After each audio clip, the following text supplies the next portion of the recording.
এ দুনিয়া পড়ে থাকবে ভাই গয়া মোরা একদিন থাকিব না।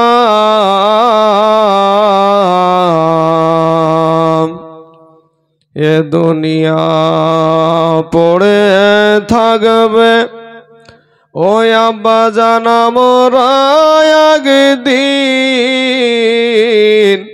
থাকিব না।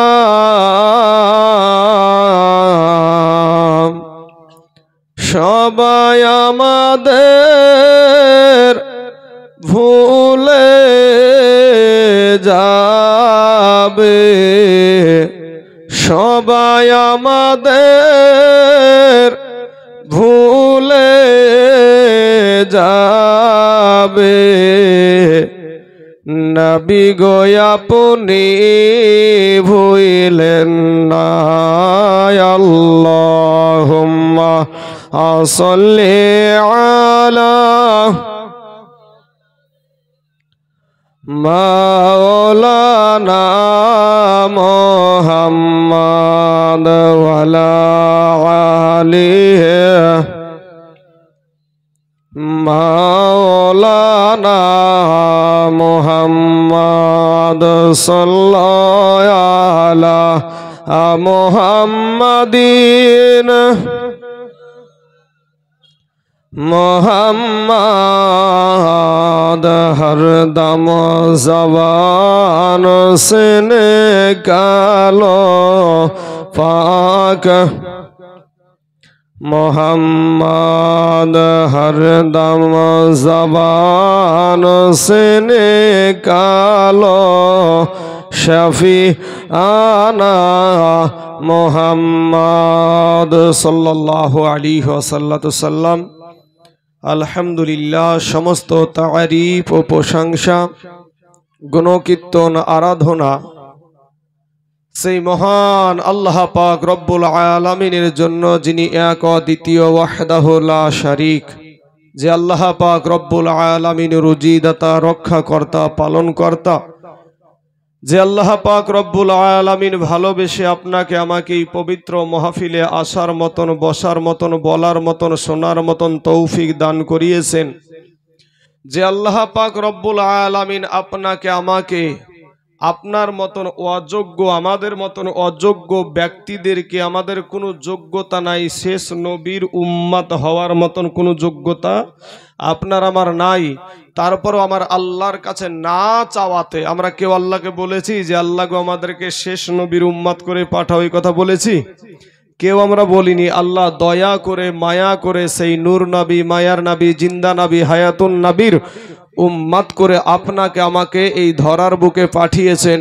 সেই আল্লাহর প্রতি লাখো কোটি শুকরিয়া আদায় করি। সকলেই একবার বলেন আলহামদুলিল্লাহ। তারপরে পরে আকাই নামদার তাজদারে মদিনা আহমদ মুস্তফা মুহাম্মদ মুস্তাফা নবী মুহাম্মদুর রাসূলুল্লাহ সাল্লাল্লাহু আলাইহি ওয়াসাল্লাম, তিনার প্রতি লাখো কোটি দুরুদ ও শান্তির ধারা বর্ষিত হোক, অর্পিত হোক। সকলেই বলেন আল্লাহুম্মা আমিন। সম্মানিত আমার বাবাজিরা, আমার নওজোয়ান তরুণ যুবক ভাইয়েরা, সর্বপ্রথমে আমি আপনাদেরকে একটি কথা বলি, এই কথাটা মাথায় রাখবেন। ওই সম্পর্কে আমি আয়াতও পড়েছি, তো আয়াতের পরে আমি ব্যাখ্যা দিচ্ছি। আজকে এই গ্রামের নামটা কি গো? বড়হান। তবে মিয়ার বাগান কোনটা তাহলে? আচ্ছা, আমাকে লিখালছে কিন্তু মিয়ার বাগান।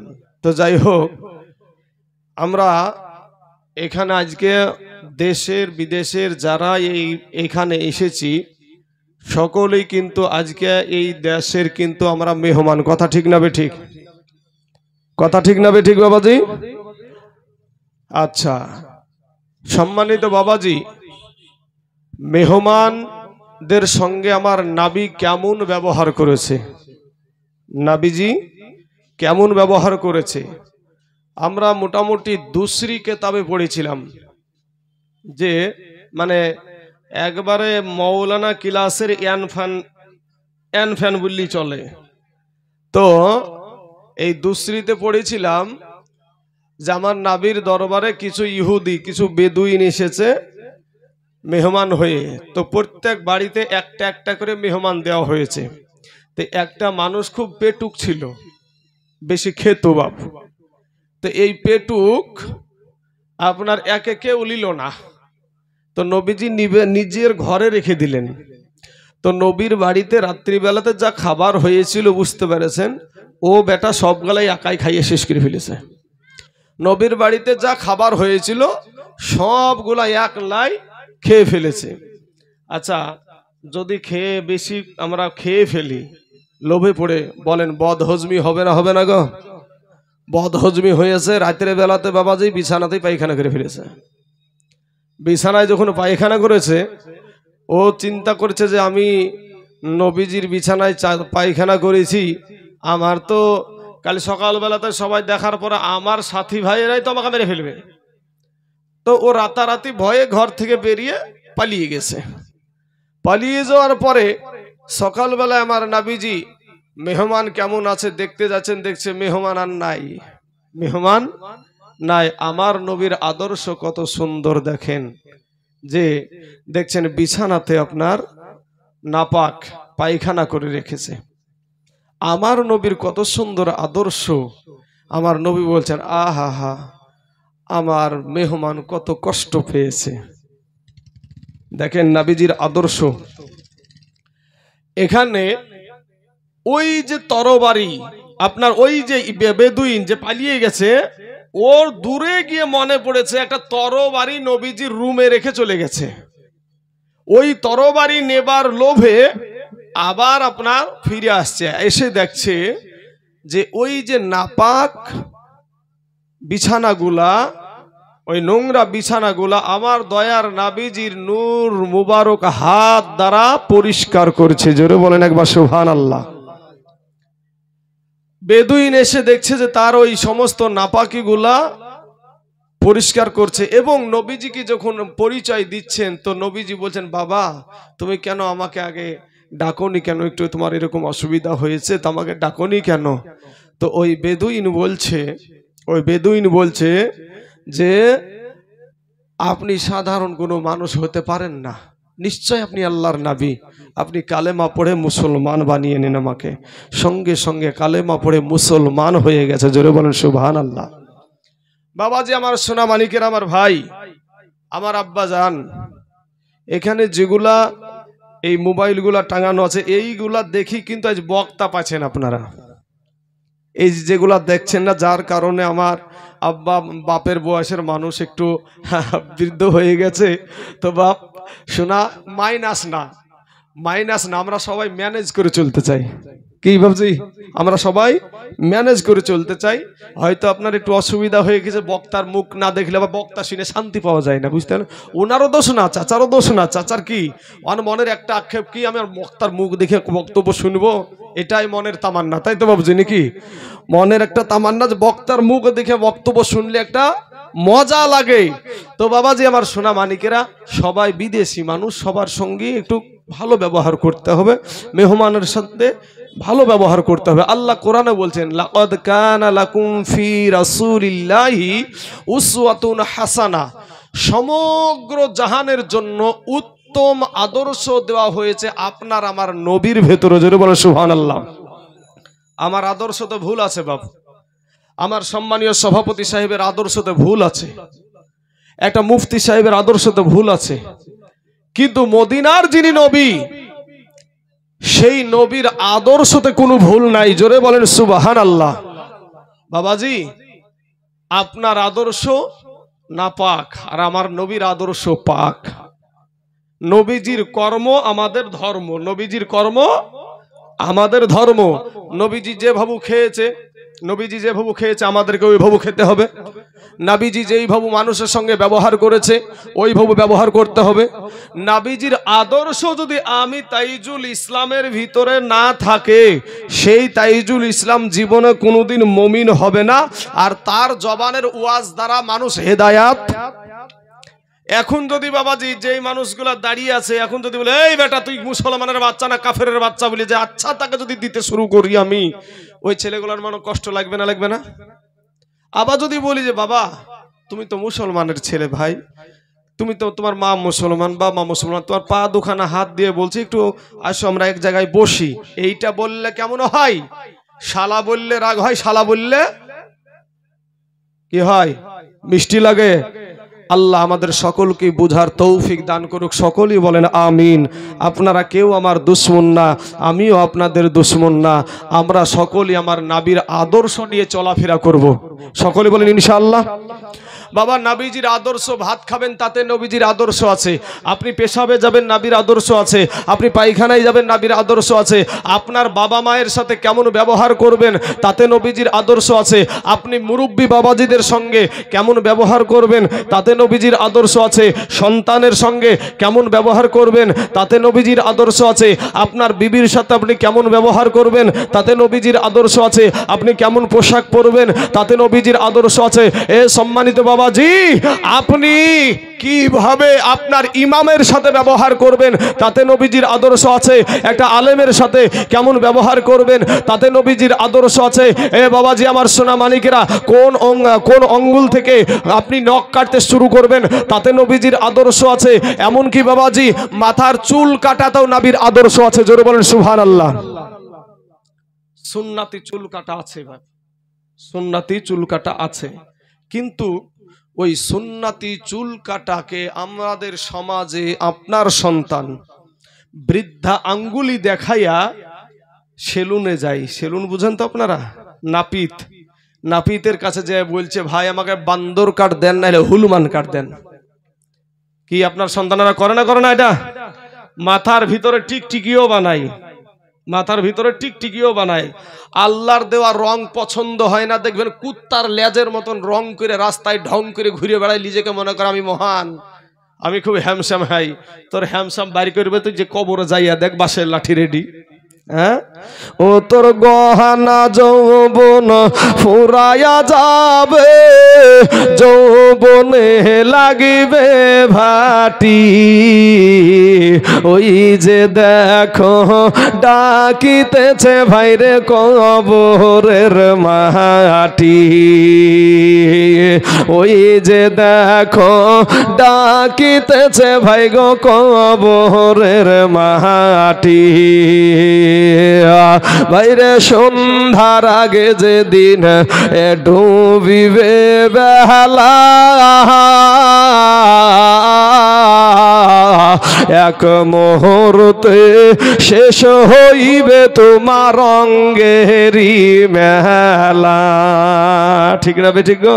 হ্যাঁ, আপনার কাছে আমি একটা প্রশ্ন করব, অপমান করার জন্য না, আপনি জানেন উত্তর, উত্তর জানেন, আর যারা বাবাজি উত্তর জানা না জানার পরে প্রশ্ন করে মানুষের সামনে অপমান হয়ে যাবে, তাই না? তো উনাকে আমি একটা প্রশ্ন করব, উত্তর কিন্তু উনি জানে, উত্তরটা জানে। আপনার পাশে যেই ছেলেটা বসে আছে, যুবক ছেলে, দেখেন ছেলেটাকে, এই যে সাদা গেঞ্জি গায়ে দিয়ে, এর বয়স মোটামুটি 20-র উপরে নাকি? এইরকম যুবক ছেলে আপনাদের এই গরুস্থান ময়দান আছে না নাই? কথা বলেন না কেন, আছে না নাই গো চাচা? আছে। আমাদের মতন ছেলে আপনাদের গরুস্থান ময়দানে আছে। 10 বছর 5 বছরের সন্তান আপনাদের গরুস্থান ময়দানে আছে না নাই?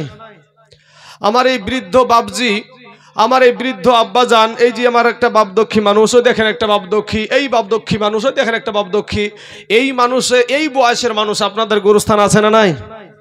আসার সিরিয়াল আছে, যাওয়ার কোনো সিরিয়াল নাই। আসার সিরিয়াল আছে, যাওয়ার কোনো সিরিয়াল নাই। ভাই মাস্তানি করো, তুমি যেমনি ভাবে দুনিয়াতে এসেছো আমিও অমনি ভাবেই এসেছি, ঠিক না? ঠিক আছে চাচা, তুমি যেমনি ভাবে দুনিয়াতে এসেছো আমিও অমনি ভাবেই দুনিয়াতে এসেছি।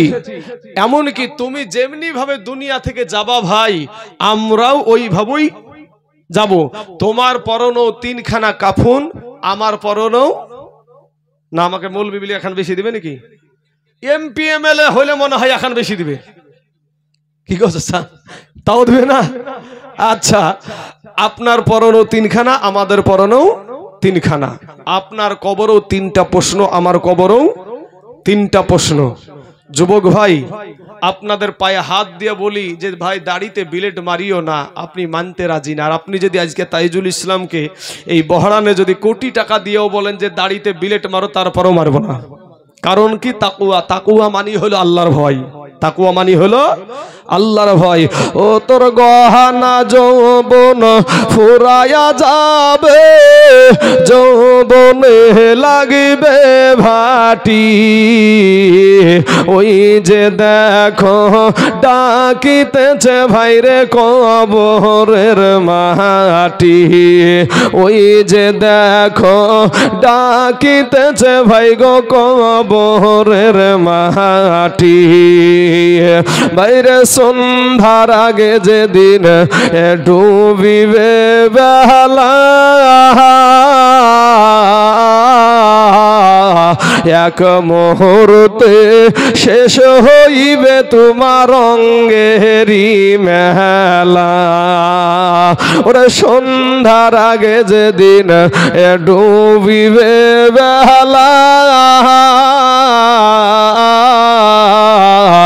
এক মুহূর্তে শেষ হইবে তোমার অঙ্গেরি মেলা। তুমি কারে মারো এ জোরে ধম,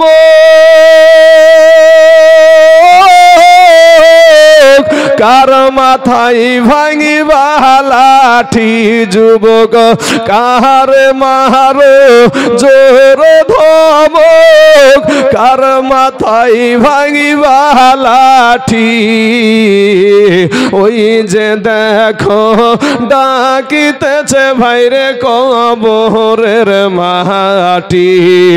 ওই যে দেখো ডাকিতেছে বাবগো কবরের মাটি। ওরে ঘুইরা মর তুমি এই মায়ারি পিছে,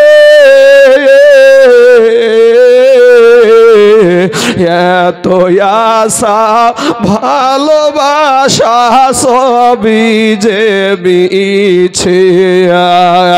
কোনদিন জানি আইসা পড়ে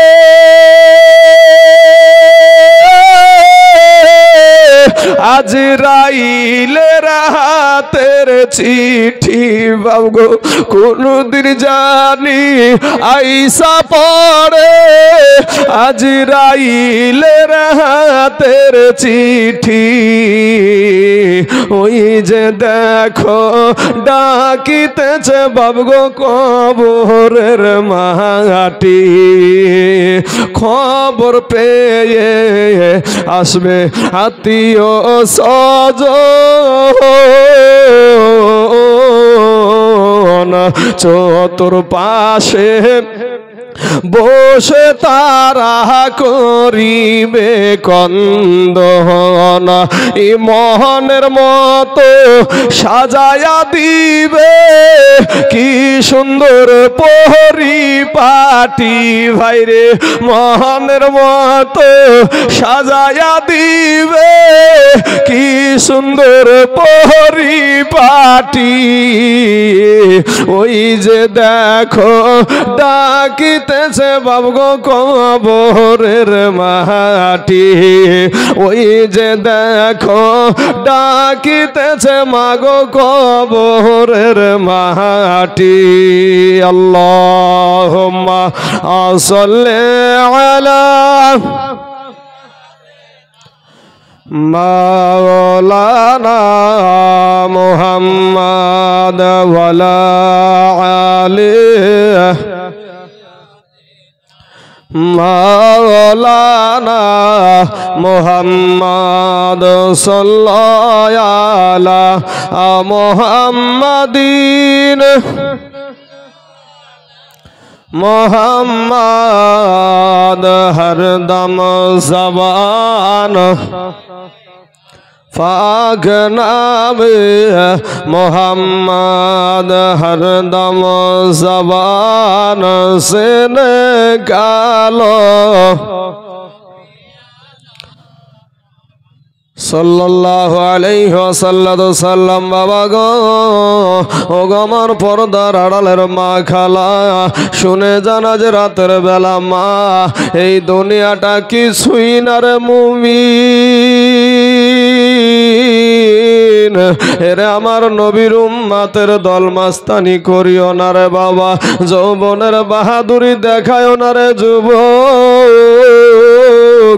তুমি কি মরবা না রে ভাই, কবরে গুনহা নিয়ে যায় না রে যুবক, একটা মিনিটের আযাব আমরা সহ্য করতে পারবো না গো আব্বাজান, একটা সেকেন্ডের আযাব সহ্য করতে পারবো না গো ভাইজান। ওরে আমার কালেমার ভাই,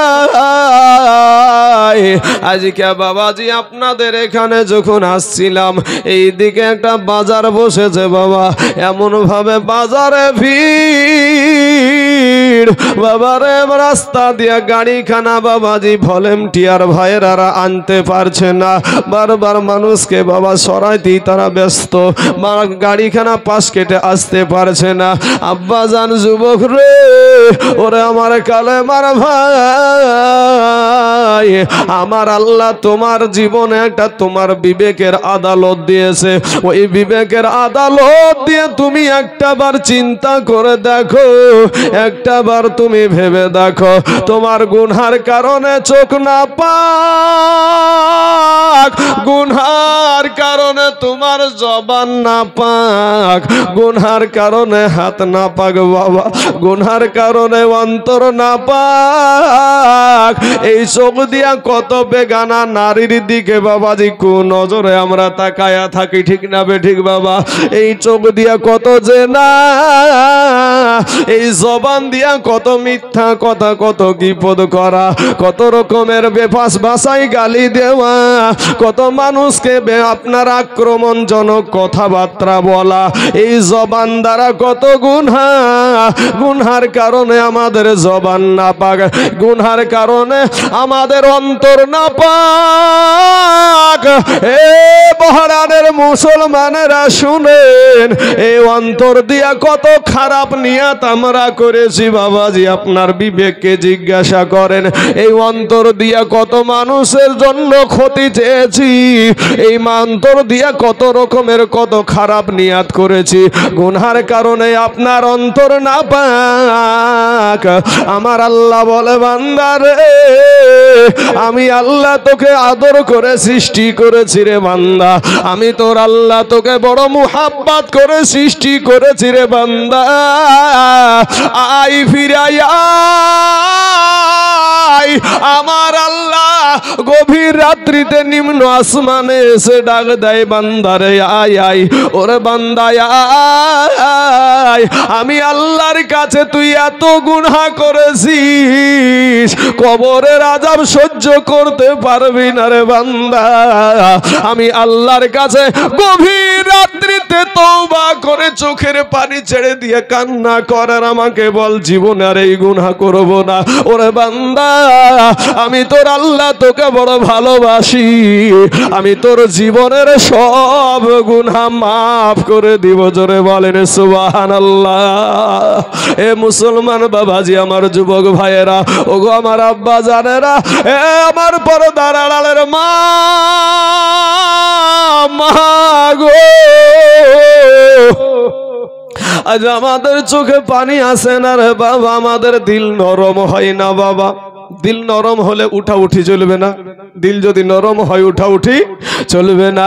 বোঝা যায় বাবা রে, আমাদের গুনহাই গুনহাই আমাদের কালবটা একেবারে পাথর হয়ে গেছে, এই পাথর হওয়ার কারণে আমাদের দিল নরম হয় না, চোখে পানি আসে না বাবা, চোখে পানি আসে না। কিন্তু জান্নাতের সার্টিফিকেট পাওয়া আল্লাহর নবীর সাহাবী, আজ আপনি নবীজির জীবনী দেখুন, সারা জীবনটা কান্না আর কান্না। হযরত আবু বকর সিদ্দিক রাদিয়াল্লাহু তাআলা আনহু জান্নাতের সার্টিফিকেট পাওয়ার পরেও শুধু কান্না করে। উসমান গনি রাদিয়াল্লাহু তাআলা আনহুর জীবনী পড়ে দেখুন, বাবারে জান্নাতের সার্টিফিকেট পাওয়ার পরেও শুধু কান্না করে। হযরত আলী রাদিয়াল্লাহু তাআলা আনহুর জীবনী পড়ে দেখুন, জান্নাতের সার্টিফিকেট পাওয়ার পরেও শুধু কান্না করে। কিন্তু আজ মুসলমান তারা বাবা রে তোমার মতন মুসলমানের ঘরে তারা জন্ম হয়েছিল না রে বাবা, তারা কাফেরের ঘরে জন্ম নিয়ে ইসলাম কবুল করতে তাদের বড়ই কষ্ট হয়েছে। কথা বলেন ঠিক না বেঠিক বাবা? এই আমি তোমার মা মুসলমান, তোমার বাবা মুসলমান, তোমার দাদা মুসলমান, তোমার দাদি মুসলমান, তোমার 14 গোষ্ঠী মুসলমান, এরপরও তুমি 5টা কালেমা জানো না রে যুবক ভাই, এরপরও তুমি রুকুতে গিয়া কি বলতে হয় তুমি জানো না রে বাবা, এরপরে সিজদায় গিয়ে কি বলতে হয় তুমি জানো না। বিবাহ করে সন্তানের বাবা হয়ে গেলাম, বিবির সঙ্গে মধুর মিলন করেছো ভাই, সন্তানের বাবা হয়ে গেছো, এখন পর্যন্ত গোসলের ফরজ জানে না, এরকম ছেলে আছে না নাই বাবা সমাজে? এ যুবক ভাইরা, এ আমার কালেমার ভাই, ও সোনামানিক, আমি তোদের দুশ্মন না রে ভাই। তোমার ভিতরে আজকে বাবাজি 100টা যদি মুসল্লি মসজিদে নামাজ পড়ে, এর ভিতরে দেখা যায় 95টা মানুষ বাবা তাহিয়াতু জানে তো দুরুদ শরীফ জানে না, দুরুদ শরীফ জানে তো দোয়া মাসুরা জানে না, দোয়া মাসুরা জানে তো দোয়া কুনুদ জানে না, দোয়া কুনুদ জানে তো দোয়া সানা জানে না।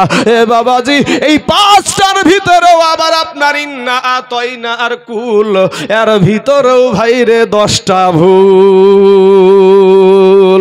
কবর কঠিন জায়গা রে বাবা, ফিরাই রে ভাই যুবকেরা, ওরে আমার কালেমার ভাই তোরা ফিরাই আয়। তোমরা যদি ফিরে এসে আমাদের পাশে দাঁড়াও, কাফেরদের সাথে আমাদের কলেজা, কতটা আলেমদের কলেজা আছে তুমি ভাই এখনো বিশ্বাস করতে পারো নাই। আমি কারো দালালি করি না, এ মুসলমান যেই মৌলবি দালালি করে ওই মৌলবির পক্ষে আমি না, জীবন যাবে রে বাবা, এরপরেও কারো দালালি আমরা করতে রাজি না। কথা ঠিক না বেঠিক বাবা? শোনা, আজ মসজিদের জমিটা আপনাদের এইখানে বহরানের যে জুমা মসজিদ আছে, এই মসজিদের জমিটা কোন বিধর্মীতে দান করেছিল না আমাদের পূর্বপুরুষ মুসলমানে দান করেছে গো? কথা বলেন না কেন চাচা? মুসলমানই দান করেছে। মাদ্রাসার, যে মাদ্রাসার প্রচার আমাদের সভাপতি সাহেব করলেন, এই মাদ্রাসার জমি মুসলমানদের জমি না বিধর্মীদের? ঈদগাহা যেটা আপনাদের ঈদের নামাজ 2 বার পড়েন, সেই ঈদগাহার জমি মুসলমানের না বিধর্মীদের? এ বাবাজি, ওয়াকাফ আইন একেবারে ওয়াকাফ বিল পাস করে দিল, আর বাপের জমি, আর বাপের জমি। এর ভিতরে বাবাজি যখন আপনি আর আমি যখন রাস্তায় নামছি, তখন আমাদের নেতৃত্ব বলছে এটা নিয়ে বেশি বাড়াবাড়ি করলে সবচাইতে দুশ্মন আমি হয়ে যাব। মারছে ছাট। এখানে ভাই কারো দুশ্মনী না। মসজিদ আপনারও মসজিদ তৃণমূলের মসজিদ, কংগ্রেসের মসজিদ, সিপিএম এর মসজিদ, আইএসএফ এর মসজিদ, সবার মসজিদ। কথা ঠিক না বেঠিক? কিন্তু বাবাজি এই ওয়াকাফ সম্পত্তি আমাদের বাবার জমি, এই বাবাজি মসজিদের জমি মুসলমানের জমি, ঈদগাহার জমি মুসলমানের জমি, গরুস্থানের জমি মুসলমানের জমি, আপনার মক্তবের জমি মুসলমানের জমি। এই ওয়াকাফ আইন বিলকে আমরা মুসলমানেরা জীবনেও কোনদিন মানব না। জোরে বলেন ইনশাআল্লাহ, হাত উঠিয়ে বলেন ইনশাআল্লাহ। নারায়ে তাকবীর, নারায়ে রিসালাত। যারা হাত তুললো না তারা ভাবছে আমি খুব চালাক, মৌলভী সাহেব দেখে নাই। এ বাবাজি, যারা হাত তুললেন না তারা জিতলো না হারলো গো? হারলো। চালাক বাবাজি, চালাক এক বিচারক, বুঝতে পেরেছেন? এক মুড়ল, চালাক মুড়ল, ও বিচার করিয়া বেড়াই বদনাতে পানি নিয়ে কোথায় গেছে। আগে বাবাজি এখন তো ঘরে ঘরে টয়লেট হয়েছে, আগে আমাদের দেশে টয়লেট ছিল না আমাদের এলাকাতে বা বেশি অংশ জায়গাতেই। এখনো বীরভূমের দিকে চলে যান, আমি উত্তর দিনাজপুর থেকে ঘুরে এসলাম, এখনো চলে ওগুলা মাঠে মাঠে, বুঝতে পারলেন না? তো মোড়ল চলে গেছে বাবাজি আপনার বাদনা থেকে পানি নিয়ে পায়খানা ফিরতে। তো পায়খানা টাইখানা বিড়ির টান আর বাবাজি আড়হলের ভুঁয়ের বাতাস, বাবাজি একেবারে আরাম করে পায়খানা টাইখানা ফিরি। বাবাজি যখন পানি খরচ করতে যাচ্ছে দেখছে ভাই বদনাতে 1 ফোঁটা পানিও নাই, বদনাটা ফুটি। তখন বলছে হারে এই 2-4খান গ্রামের আমি বিচার করি, আর কেউ আমাকে কোনোদিন ঠগাইতে পারলো না, তুই বদনা আমাকে ঠকিয়ে দিলি।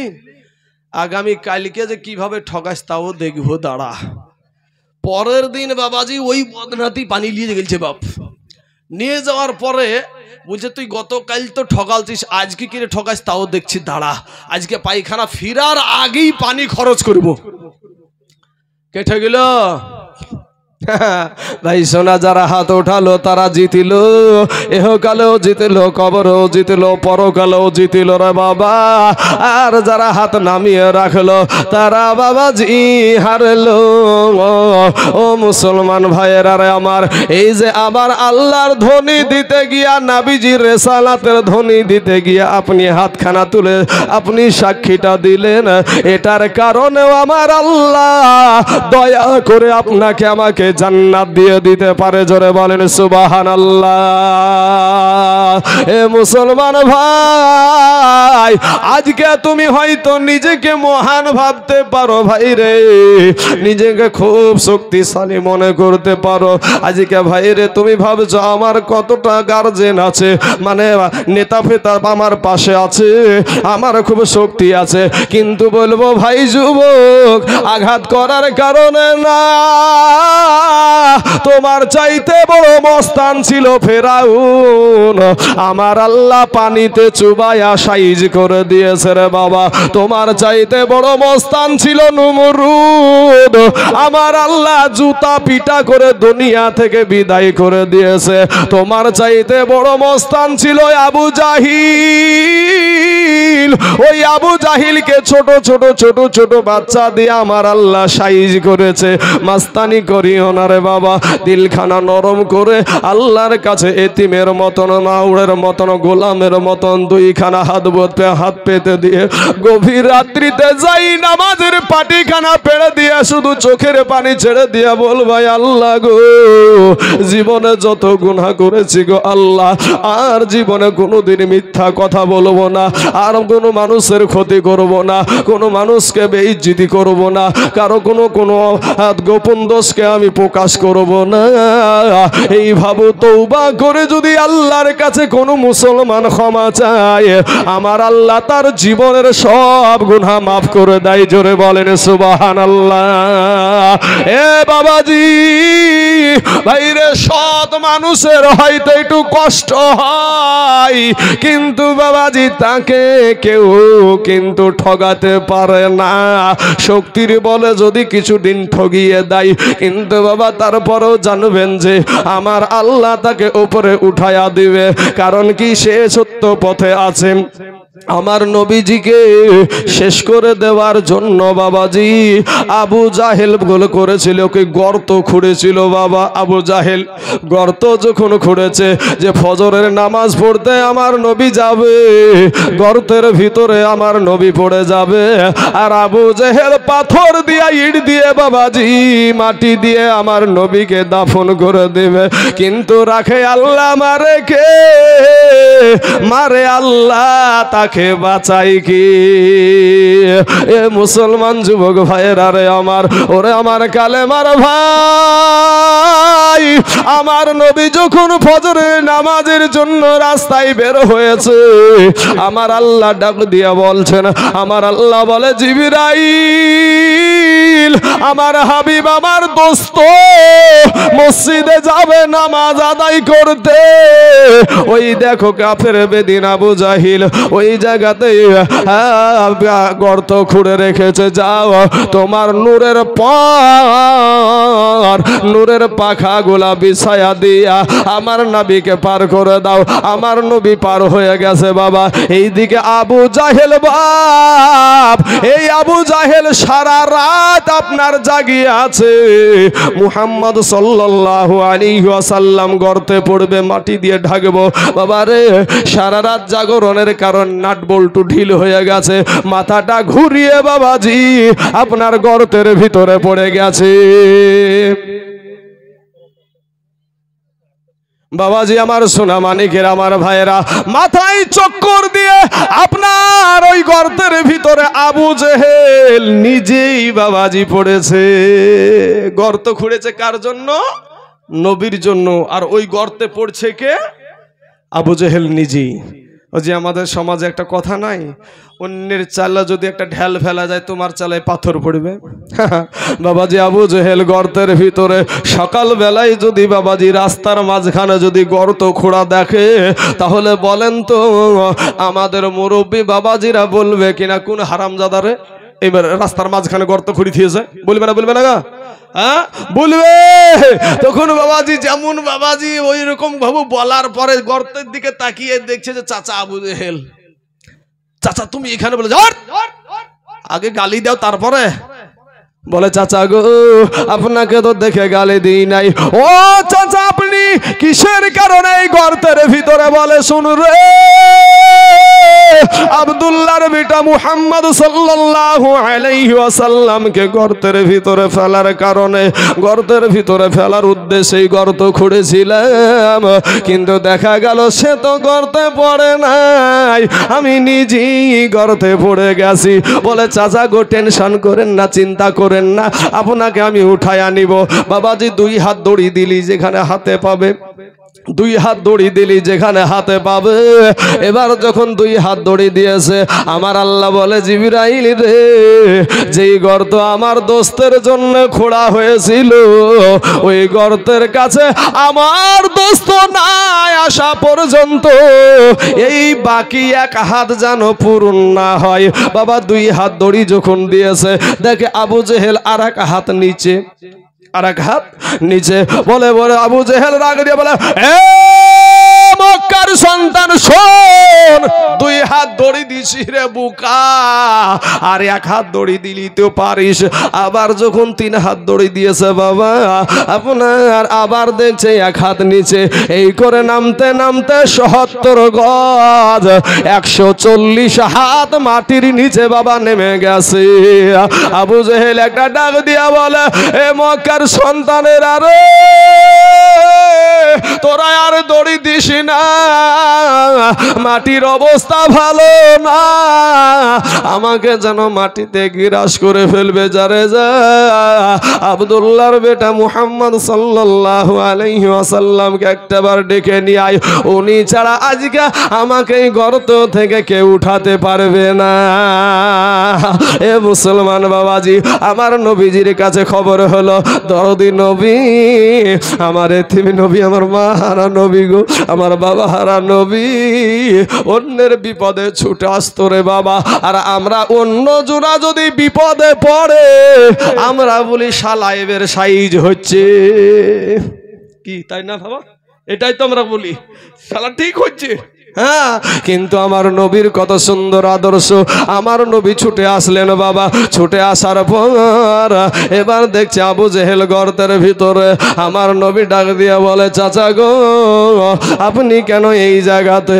আমার ওই আবু জেহেল, আপনার আবু জেহেল ওই কাফের বেদিন আবু জাহেল ডাক দিয়া বলে, ভাতিজা রাগ করিও না, রাগ করিও না ভাতিজা গো, আমি এই গর্ত তোমার জন্য খুঁড়েছিলাম, এই গর্ত তোমার জন্য খুঁড়েছিলাম, তুমি গর্তে পড়ে যাবা, তোমাকে শেষ করে দেব, এটাই ছিল আমার নিয়াত। কিন্তু দেখা গেল তুমি গর্তে পড়ো নাই, আমি গর্তে পড়ে গেছি। আমার দয়ার নবী, আমার এতিম নবী, আমার নূর নবী দুই চোখের পানি ছেড়ে দিয়া বাবা আমার নবী ডাক দিয়া বলছেন, চাচা গো আপনি তো জানেন আমার মা নাই, আমার বাবা নাই, চাচা গো আপনি তো জানেন আমার মা নাই, আমার বাবা নাই। ও চাচা তারপরেও কেন এমন করেন? আমি একদিন বাপের ব্যথায় ব্যথি হইয়া জঙ্গলার দিকে চলে গিয়েছিলাম, আপনি আমাকে নিয়ে এসে আমার মাকে দিয়ে বলেছিলেন, আমেনা গো আজকে যদি আমি আব্দুল জাহিল যদি না থাকতাম তাহলে তোমার বেটাকে বাঘে খেয়ে নিত। ও চাচা সেদিন আমার মা আমার আমেনা বলেছিল, আবু জেহেল গো আমার এই বেটাকে বাঘে খাবে না, ভাল্লুকে খাবে না, আমার এই বেটাকে সাপে খাবে না। চাচা গো, এর পরও কেন আপনি এত দুশ্মনী করেন?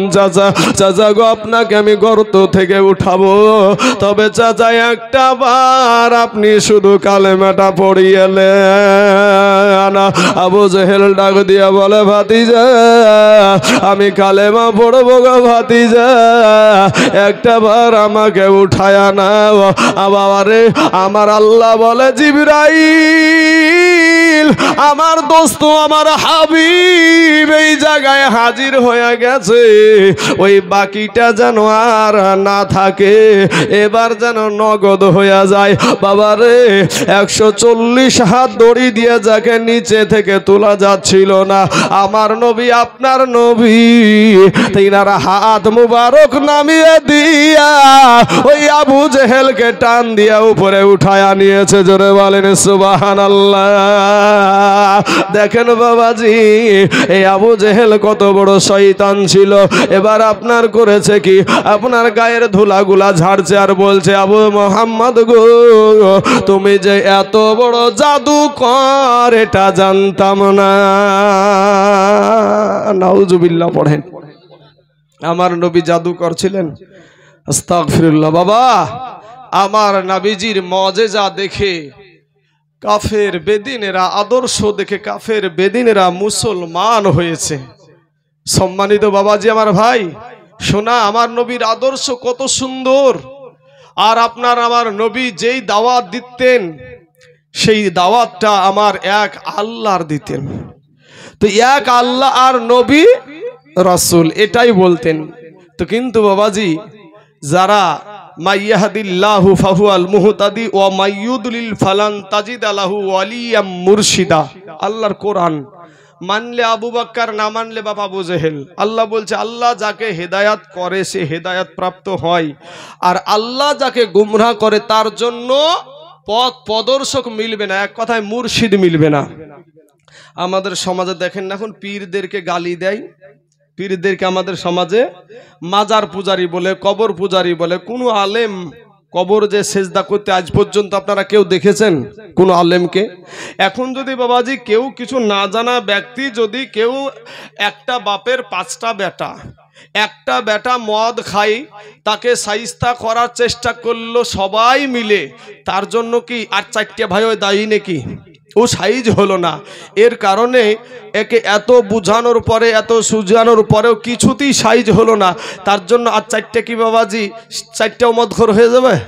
এটা কি হয় বাবাজি? সোনা মানিকেরা গালি দেয় মাজার পূজারি বলে, কবর পূজারি বলে, কিন্তু বাবা রে, এই ভারতের জমিনে ইসলাম বাবাজি প্রচার করেছে আল্লাহর ওলি খাজা মাইনুদ্দিন চিশতি রহমতুল্লাহ আলাই।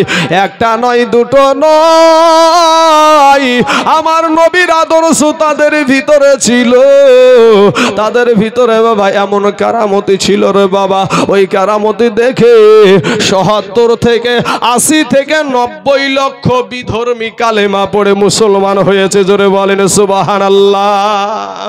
এটা আমরা বলবো কি বাবাজি, যারা হাই স্কুলে পড়াশোনা করে, জেনারেল শিক্ষিত ছেলে যারা, এই জেনারেল শিক্ষিত ছেলেদের যারা ইতিহাস পড়ে, সেই ইতিহাসেও এই ঘটনাটা আছে, ওই ইতিহাস বইয়েও এই ঘটনাটা আছে যে খাজা মাইনুদ্দিন চিশতি রহমতুল্লাহ আলাই একটা নয়, দুটো নয়, ৮০ থেকে ৯০ লক্ষ বিধর্মী কালেমা পড়ে মুসলমান হয়েছে। জোরে বলেন সুবহানাল্লাহ। বাবাজি, যারা গালি দেয় এরা কেমন জানেন? এরা হলো সেই ব্যক্তি যার মা নামাজ পড়েনি, যার মা তাকে পেটে নিয়ে বাবাজি সিরিয়াল দেখেছে, যার মা তাকে পেটে নিয়ে মোবাইলে ফেসবুক চালায়। কিন্তু খাজা মাইনুদ্দিন চিশতি যখন ভারতের জমিনে ৮০ থেকে ৯০ লক্ষ বিধর্মীকে কালেমা পড়ে যখন বাবাজি মায়ের কাছে ফিরেছে, খুব আনন্দ। কি ৮০ থেকে ৯০ লক্ষ বিধর্মী কালেমা পড়ে মুসলমান হলো, মনে বিশাল আনন্দ। আনন্দ দেখে মা জননী বলেন, মা সন্তানের মনের কথা কিছুটা বুঝতে পারে না? বলছে বেটা রে, ওরে বেটা মুইনুদ্দিন, তোমাকে এত আনন্দিত দেখা যায়, তোমাকে এত খুশি দেখা যায়, বিষয়টা কি, ব্যাপারটা কি? খাজা মুইনুদ্দিন চিশতি রহমতুল্লাহ আলাইহি বলছে, মাগো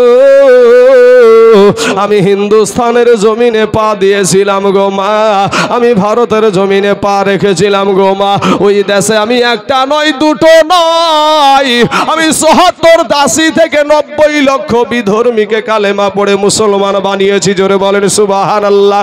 এবার মা জননী একটা ডাক দিয়ে বলছেন, মা কেমন মা ছিল রে বাবা? ওই মা বলছে, বেটা মুইনুদ্দিন রে, এটাতে তোমার আনন্দ করার কোনো দরকার নাই, তুমি যা কিছু হয়েছো আমি মা জননীর ত্যাগের কারণে হয়েছো। জোরে বলেন সুবহানাল্লাহ। মাকে তখন ডাক দিয়ে বলছে, মা তুমি আমার জন্য এমন কি ত্যাগ স্বীকার করেছো মা, কি এত কষ্ট করেছো? মা ডাক দিয়ে বলছে, বেটা মুইনুদ্দিন, ও বেটা মুইনুদ্দিন, আমি তোর মা, তোকে আমি পেটে নিয়ে রে বেটা, আমি তোর মা, আমি একটা রাত্রি আমি তাহাজ্জুদের নামাজ কাজা করিনি রে বেটা। জোরে জোরে বলুন সুবহানাল্লাহ। আর আমাদের মা, আমাদের বিটি বাবা মোবাইলের গান শুনতে শুনতে, ফেসবুক চালাইতে চালাইতে ঘুমায়া যায় পেটে বাচ্চারে বাবা। সোনামানিক সকাল থেকে সকালবেলায় ঘুম থেকে উঠেই মোবাইলে হাত, কিন্তু বাবা গো খাজা মুইনুদ্দিন চিশতি রহমতুল্লাহ আলাইহির মা বলছে, বেটা রে আমি তোর মা, ওরে বেটা তোকে পেটে নিয়া আমি একটা রাত্রি তাহাজ্জুদের নামাজ আমি কাজা করিনি।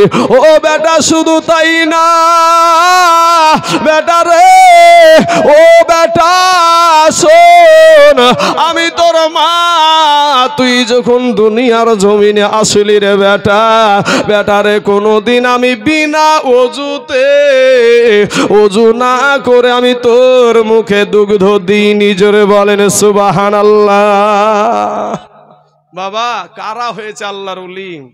কাদেরকে গালি দাও ভাই? তুমি গালি দিয়ে কেন ভাই? মিথ্যা কথা বলা কবিরা গুনাহ ভাই রে, গালি দেওয়া কবিরা গুনাহ। আমি তোমাদের গালি দিব না ভাই, আমি তোমাদেরকে কষ্ট দিতে চাই না। আমার আল্লাহ, আমার জবান দ্বারা যদি কেউ কষ্ট পান আমাকে ক্ষমা করে দিবেন, কিন্তু ভাই আমি আপনাদেরকে বলবো, আপনাদের পা দুখানা আগায়া দেন ভাই। ভাই রে তওবা করে ফিরে এসে আল্লাহর কাছে ক্ষমা চান, আল্লাহ সমস্ত গুনাহকে মাফ করে দিবে। জোরে বলো সুবহানাল্লাহ। শয়তান বলছে আল্লাহ আমাকে পাওয়ার দাও, শয়তান বলছে আল্লাহ আমাকে পাওয়ার দাও। বলে কিসের পাওয়ার? যে তোমার বান্দাদেরকে যেন আমি জাহান্নামে নিতে পারি সবগুলাকে। তখন যা তোকে পাওয়ার দেওয়া হলো, যেমন পাওয়ার দিয়েছে আনন্দতে, মহা আনন্দতে বাবাজি চলে যাচ্ছে। শয়তানকে আমার আল্লাহ ডাক দিয়ে বলছে, শয়তান শোন। বলে আবার কি হলো? বলে শোন, তুই আমার বান্দাকে, আমার একটা বান্দা যদি 100 বছর বাঁচে, তার মধ্যে 99 বছর গুনাহ করেছে, থাকে কয় বছর বাপ? 1 বছর। তার ভিতরে 11 মাস গুনাহ করেছে, থাকে কয় মাস? 1 মাস। এই 1 মাসের ভিতরে 29 দিন গুনাহ করেছে, থাকে কয় দিন? 1 দিন। বাবা 24 ঘন্টার ভিতরে 23 ঘন্টা গুনাহ করবে রে শয়তান। আর লাস্টে কার 1 ঘন্টায় যদি বলে আল্লাহ জীবনে যত গুনাহ করেছি আর জীবনে কোনো গুনাহ করব না, আর মিথ্যা কথা বলবো না, আর চুগলখড়ি করব না, আর মানুষকে কষ্ট দিব না, মানুষের সঙ্গে বেয়াদবি করব না, মেহমানের সাথে বেয়াদবি করব না, আমার আল্লাহ বলছে ওরে শয়তান, আমার বান্দা ওই 1 ঘন্টার ভিতরে যখন আমাকে তওবা করে আমার কাছে ক্ষমা চাইবে, আমি তার 199 বছর 11 মাস 29 দিন 23 ঘন্টার জীবনের গুনাহকে আমি আল্লাহ মাফ করে দিব। জোরে বলেন সুবহানাল্লাহ। আছে এরকম দয়ালু কেউ ভাই? সেই আল্লাহকে আমরা ভুলে যাই, সেই আল্লাহকে আমরা ভুলে থাকি। আজ আমরা বাবাজি নামাজে আমাদের এত অলসতা কেন? দুনিয়ার সমস্ত কাজ আমরা করতে পারি, কিন্তু নামাজের বেলাতে যে আমাদের অলসতা বোঝা যায় ওটা সঠিক কাজ, তার জন্যই আমাদের এত দূর। পৃথিবীর জমিনে কোনো কেতাব পুরাতে দেখেছেন? গীতা বলেন, মহাভারত বলেন, বাইবেল বলেন, কোনো কেতাব পুরাতে দেখেছেন? এরকম পেয়েছেন আপনারা? আমি তো পাইনি বাবাজি। কিন্তু কোরআন শরীফকে পুরাতে দেখা যায়। কি কোরআন শরীফকে পুরাতে যায় দেখা যায়, কিন্তু কোরআন শরীফ পুড়িয়ে কি কোরআন শরীফ শেষ করা যায়? বাবাজি শোনা, কত কাফেরেরা চেষ্টা করেছিল ইসলামকে মিটানোর, কিন্তু পারে নাই। বাবা শোনা, ইমামে আজম আবু হানিফা রহমতুল্লাহ আলাইহির জামানায় যাদেরকে তোমরা গালি দাও ভাই, তাদের কিছু কিছু কাজগুলা তোমার মতন ছলিমদ্দি কলিমদ্দি ডেড় ব্যাটারির ক্ষমতাও নাই। তোমার পেটে পা তুলে দিলে আউযুবিল্লাহ আর বিসমিল্লাহ ঠিক মতন ব্যবহার হয় না বাপ, ঠিক মতন বের করতে পারবে না। এরপরে মৌলবীদেরকে বাবা যে আঙ্গুল দেখাই, মৌলবীদেরকে আঙ্গুল দেখাই, যেই মৌলবী ছাড়া আর বাপ মার বিবাহই হালাল হয়নি। ঠিক না বে ঠিক? হ্যাঁ, আমার বাপের আর মায়ের বিয়াকে বলাল যে কোনো মৌলবী বলাল যে হালাল করেছে, যদি হালাল না করতো বাবাজি বুঝলে বুঝপাতা, না বুঝলে তেজপাতা। আমি যখন মারা যাব কোন মৌলবী আমার জানাজা করবে, কথা ঠিক না বে ঠিক ভাই? হ্যাঁ, কোন মৌলবী কিন্তু আমার জানাজা করবে। বাবা ইমাম সাহেবের পেছনে অযথা কেন কোনো ইমাম সাহেবের অযথা পিছনে লাগিয়েন না ভাই। ওই ইমাম আপনার জন্য ফজরের নামাজ পড়ে, তাও আপনার জন্য দোয়া করে, জোহরের নামাজ পড়ে তবুও আপনাদের সঙ্গেই নামাজ পড়ে, আপনাদের জন্য ভালো দোয়া করে, আসরের নামাজ পড়ে তবুও আপনাদের জন্য ভালো দোয়া করে, মাগরিবের নামাজ পড়ে তবুও আপনাদের জন্য ভালো দোয়া করে, এশারের নামাজ পড়ে তবুও আপনাদের জন্য ভালো দোয়াই করে। খারাপ দোয়া করে গো চাচা? খারাপ দোয়া করে না। এরপরেও বাবাজি মাচানে দোকানে এখানে ওখানে বসে মৌলবীদের বিপদ হয় না, হয় না ইমামের? হ্যাঁ মুসলমান ভাইয়েরা রে আমার, ওগো আমার কালেমাওয়ালা ভাইয়েরা, আপনাদেরকে বলবো ভাই নবীওয়ালা হয়ে যাও, আমার নবীর সুন্নাতের মালাটা গলায় পরিয়ে নাও।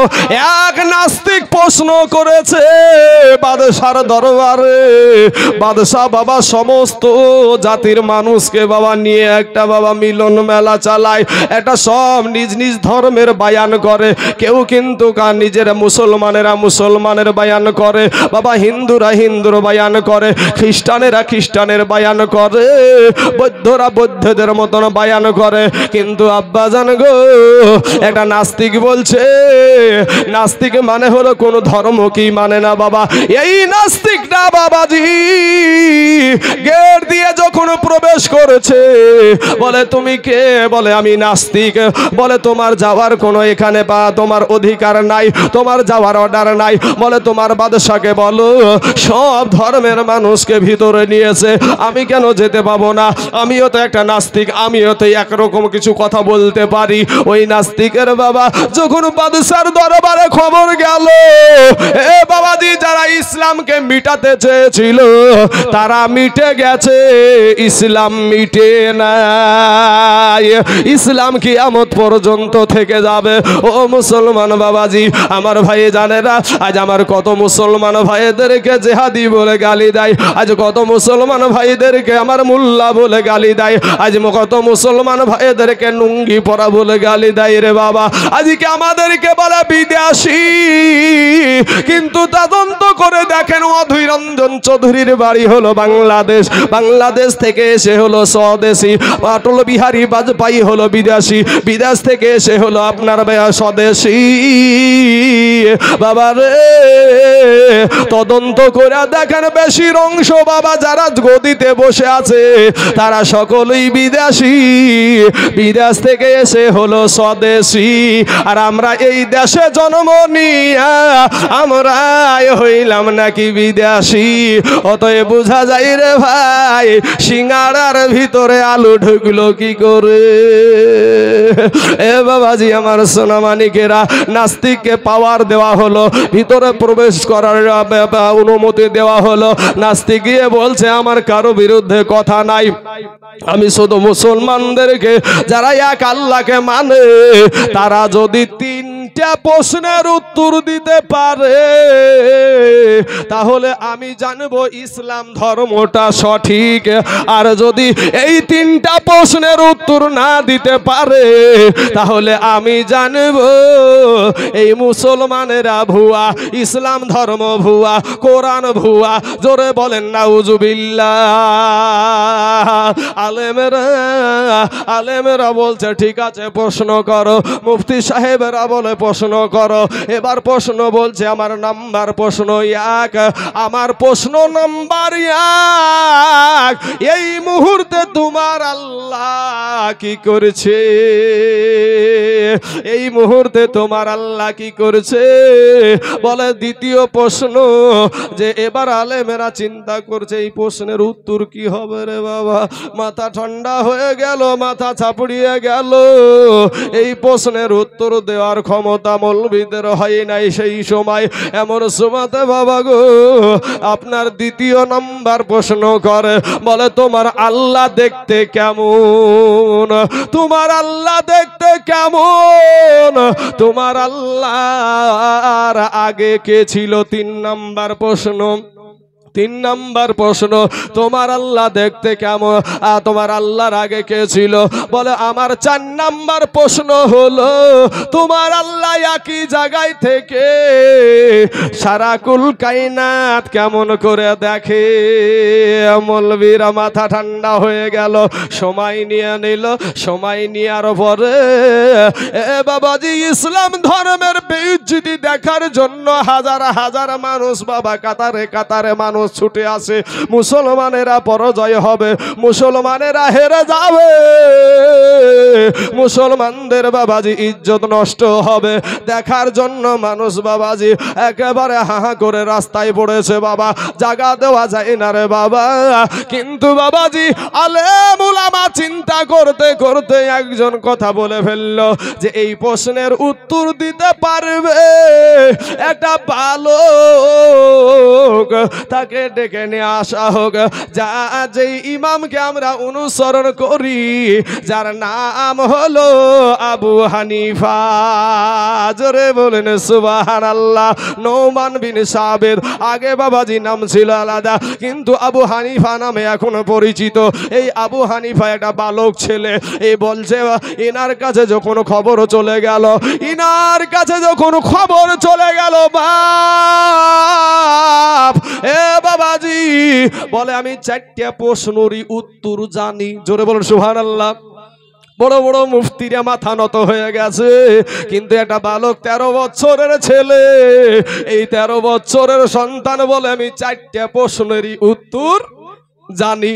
বাবাজি এবার বলে ঠিক আছে, মাকে গিয়ে বলছে মা গো আমি চলে যাব বাদশার দরবারে যাব। এইরকম ভাবে ইসলামকে বেইজ্জতি করতে চাইছে, কোরআনকে বেইজ্জতি করতে চাইছে, আমি মা চলে যাব। মায়ের কাছে অর্ডার নিয়ে ইমামে আজম আবু হানিফা রহমতুল্লাহ আলাইহি বাবা চলে গেলেন। চলে যাওয়ার পর আব্বাজান গো এবার বাবাজি আমার ইমামে আজম আবু হানিফা রহমতুল্লাহ আলাইহিকে সামনে নিয়ে গেলেন। সামনে নিয়ে যাওয়ার পর এবার বাবাজি বাদশাকে বলছে, বাদশাহ সাহেব একটা আবার বলেন যে প্রশ্নকারীটাকে? বলে ওই দেখো সিংহাসনে বসে আছে যে প্রশ্নকারীটাকে। বলে সিংহাসনে বসেছে যে। বলে বাদশাহ আপনার কাছে আমার জানবার একটা বিষয়, বলেন তো প্রশ্নকারী বড় না উত্তর দেওয়াকারী বড়? বলে কিছুটা উত্তর দেওয়াকারীটাই হলো বড়। জোরে বলেন সুবহানাল্লাহ। বলে বাদশাহ গো তাহলে আপনি আমাকে এবার ওই সিংহাসন থেকে ওকে নামান, ও প্রশ্নকারী আর আমি হলাম উত্তর দেওয়ালা, আমি উত্তর দেব। এবার বাবাজি সঙ্গে সঙ্গে ইমামে আজম আবু হানিফা রহমতুল্লাহ আলাইহিকে সিংহাসনে বসায়া দিল। লাখো মানুষ, আপনার হাজার মানুষ একেবারে চাতক পাখির মতো তাকায় আছে বাবা রে।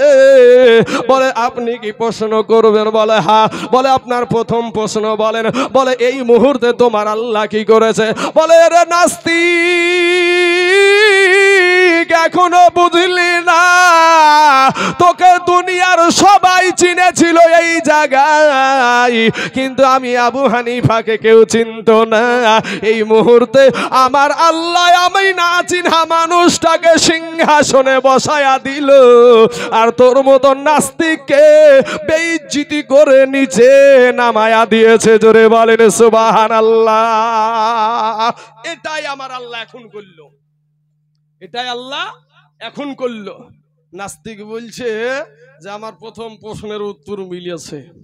নাস্তিক বলছে প্রশ্ন যেরকম উত্তর সেরকম নাকি বা, প্রশ্ন যেরকম উত্তর সেরকম। গাঁজাখোর বলছে, গাঁজাখোর বলছে গাঁজা যদি হারামি হইতো তাহলে আল্লাহ গাঁজা তৈরি করলো কেন?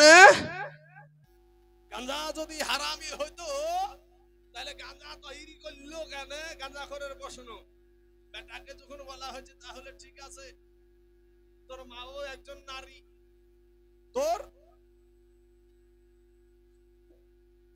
তোর মাও একজন নারী, তোর বিবিও একটা নারী, ঠিক না ঠিক? আমাদের মাও নারী, আমাদের বিবিও নারী, তোর বোনও তোর নারী। বলে হ্যাঁ নারী তো। বলে তুই বিয়ে করেছিস? তো হ্যাঁ করেছি। তো বিয়ে করেছিস নারী না পুরুষ? নারী। তোর মা নারী না পুরুষ? নারী। তোর বোন নারী না পুরুষ? নারী। বলে তোর মা তোর জন্য হারাম, তোর বোন তোর জন্য হারাম, আর পরের বিটি তোর জন্য কেন চাই? তোর মাও নারী, তোর বোনও নারী, পরের বিটিটাও নারী, ঠিক না ঠিক না? গাঁজাখোরের প্রশ্ন। বলে আল্লাহ যদি দাড়ি রাখা যদি অত জরুরি হইতো তাহলে জন্ম থেকেই তো দিত, যেহেতু জন্ম থেকে দেয়নি তাহলে বোঝা যায় দাড়ি রাখা অত জরুরি। বলবেন হাত তুলে একটা, হাত তুলতে হবে, জন্মের সময় তো দাঁত ছিল না, দাঁত গেলে ভাঙবো, রাজি হবেন? বুঝতে পারলেন না কথাটা? জন্মের সময় দাঁত ছিল। সুবহানাল্লাহ।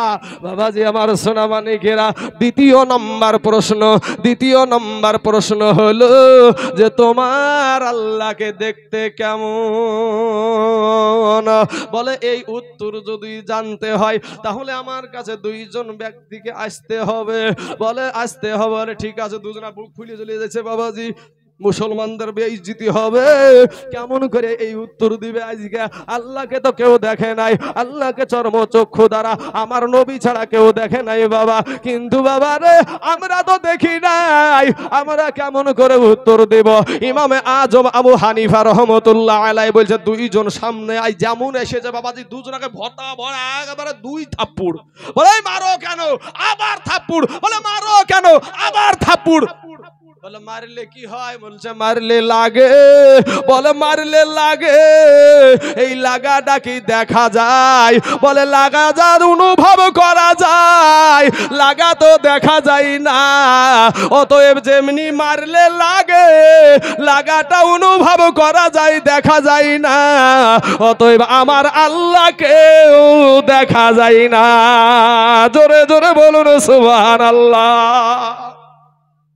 বাবাজি চড় খাইয়ে তখন দূরে যেয়ে বলছে দাঁড়া কি করি বাবাজি। এবার বাবা বলছে আমার 3 নম্বর প্রশ্ন। বলে বল তোর প্রশ্ন। বলে 3 নম্বর প্রশ্ন হলো যে একই জায়গায় থেকে তোমার আল্লাহ একই সঙ্গে কয় দিক দেখে? বলে একজন সামনে আয়, আর আগাছে না। বলে শোন রে নাস্তিকের বেটা নাস্তিক, সব উত্তরে মার নাই, সব উত্তরে মার নাই। একটু কাছে আই। কাছে আসার পরে বলে একটা মোমবাতি, একটা লম্প আমাকে দিয়ে দাও। লম্প দিল, দিয়া সালাই দিল, জ্বালিয়ে দিল। বলে এই লম্পটার চোখটা কোন দিকে? বলে এই চতুর্দিকটাই তো আলাদা আলা করে আছে, চতুর্দিকটাই তো দেখতে পাওয়া যাচ্ছে, এর চতুর্দিকেই চোখ।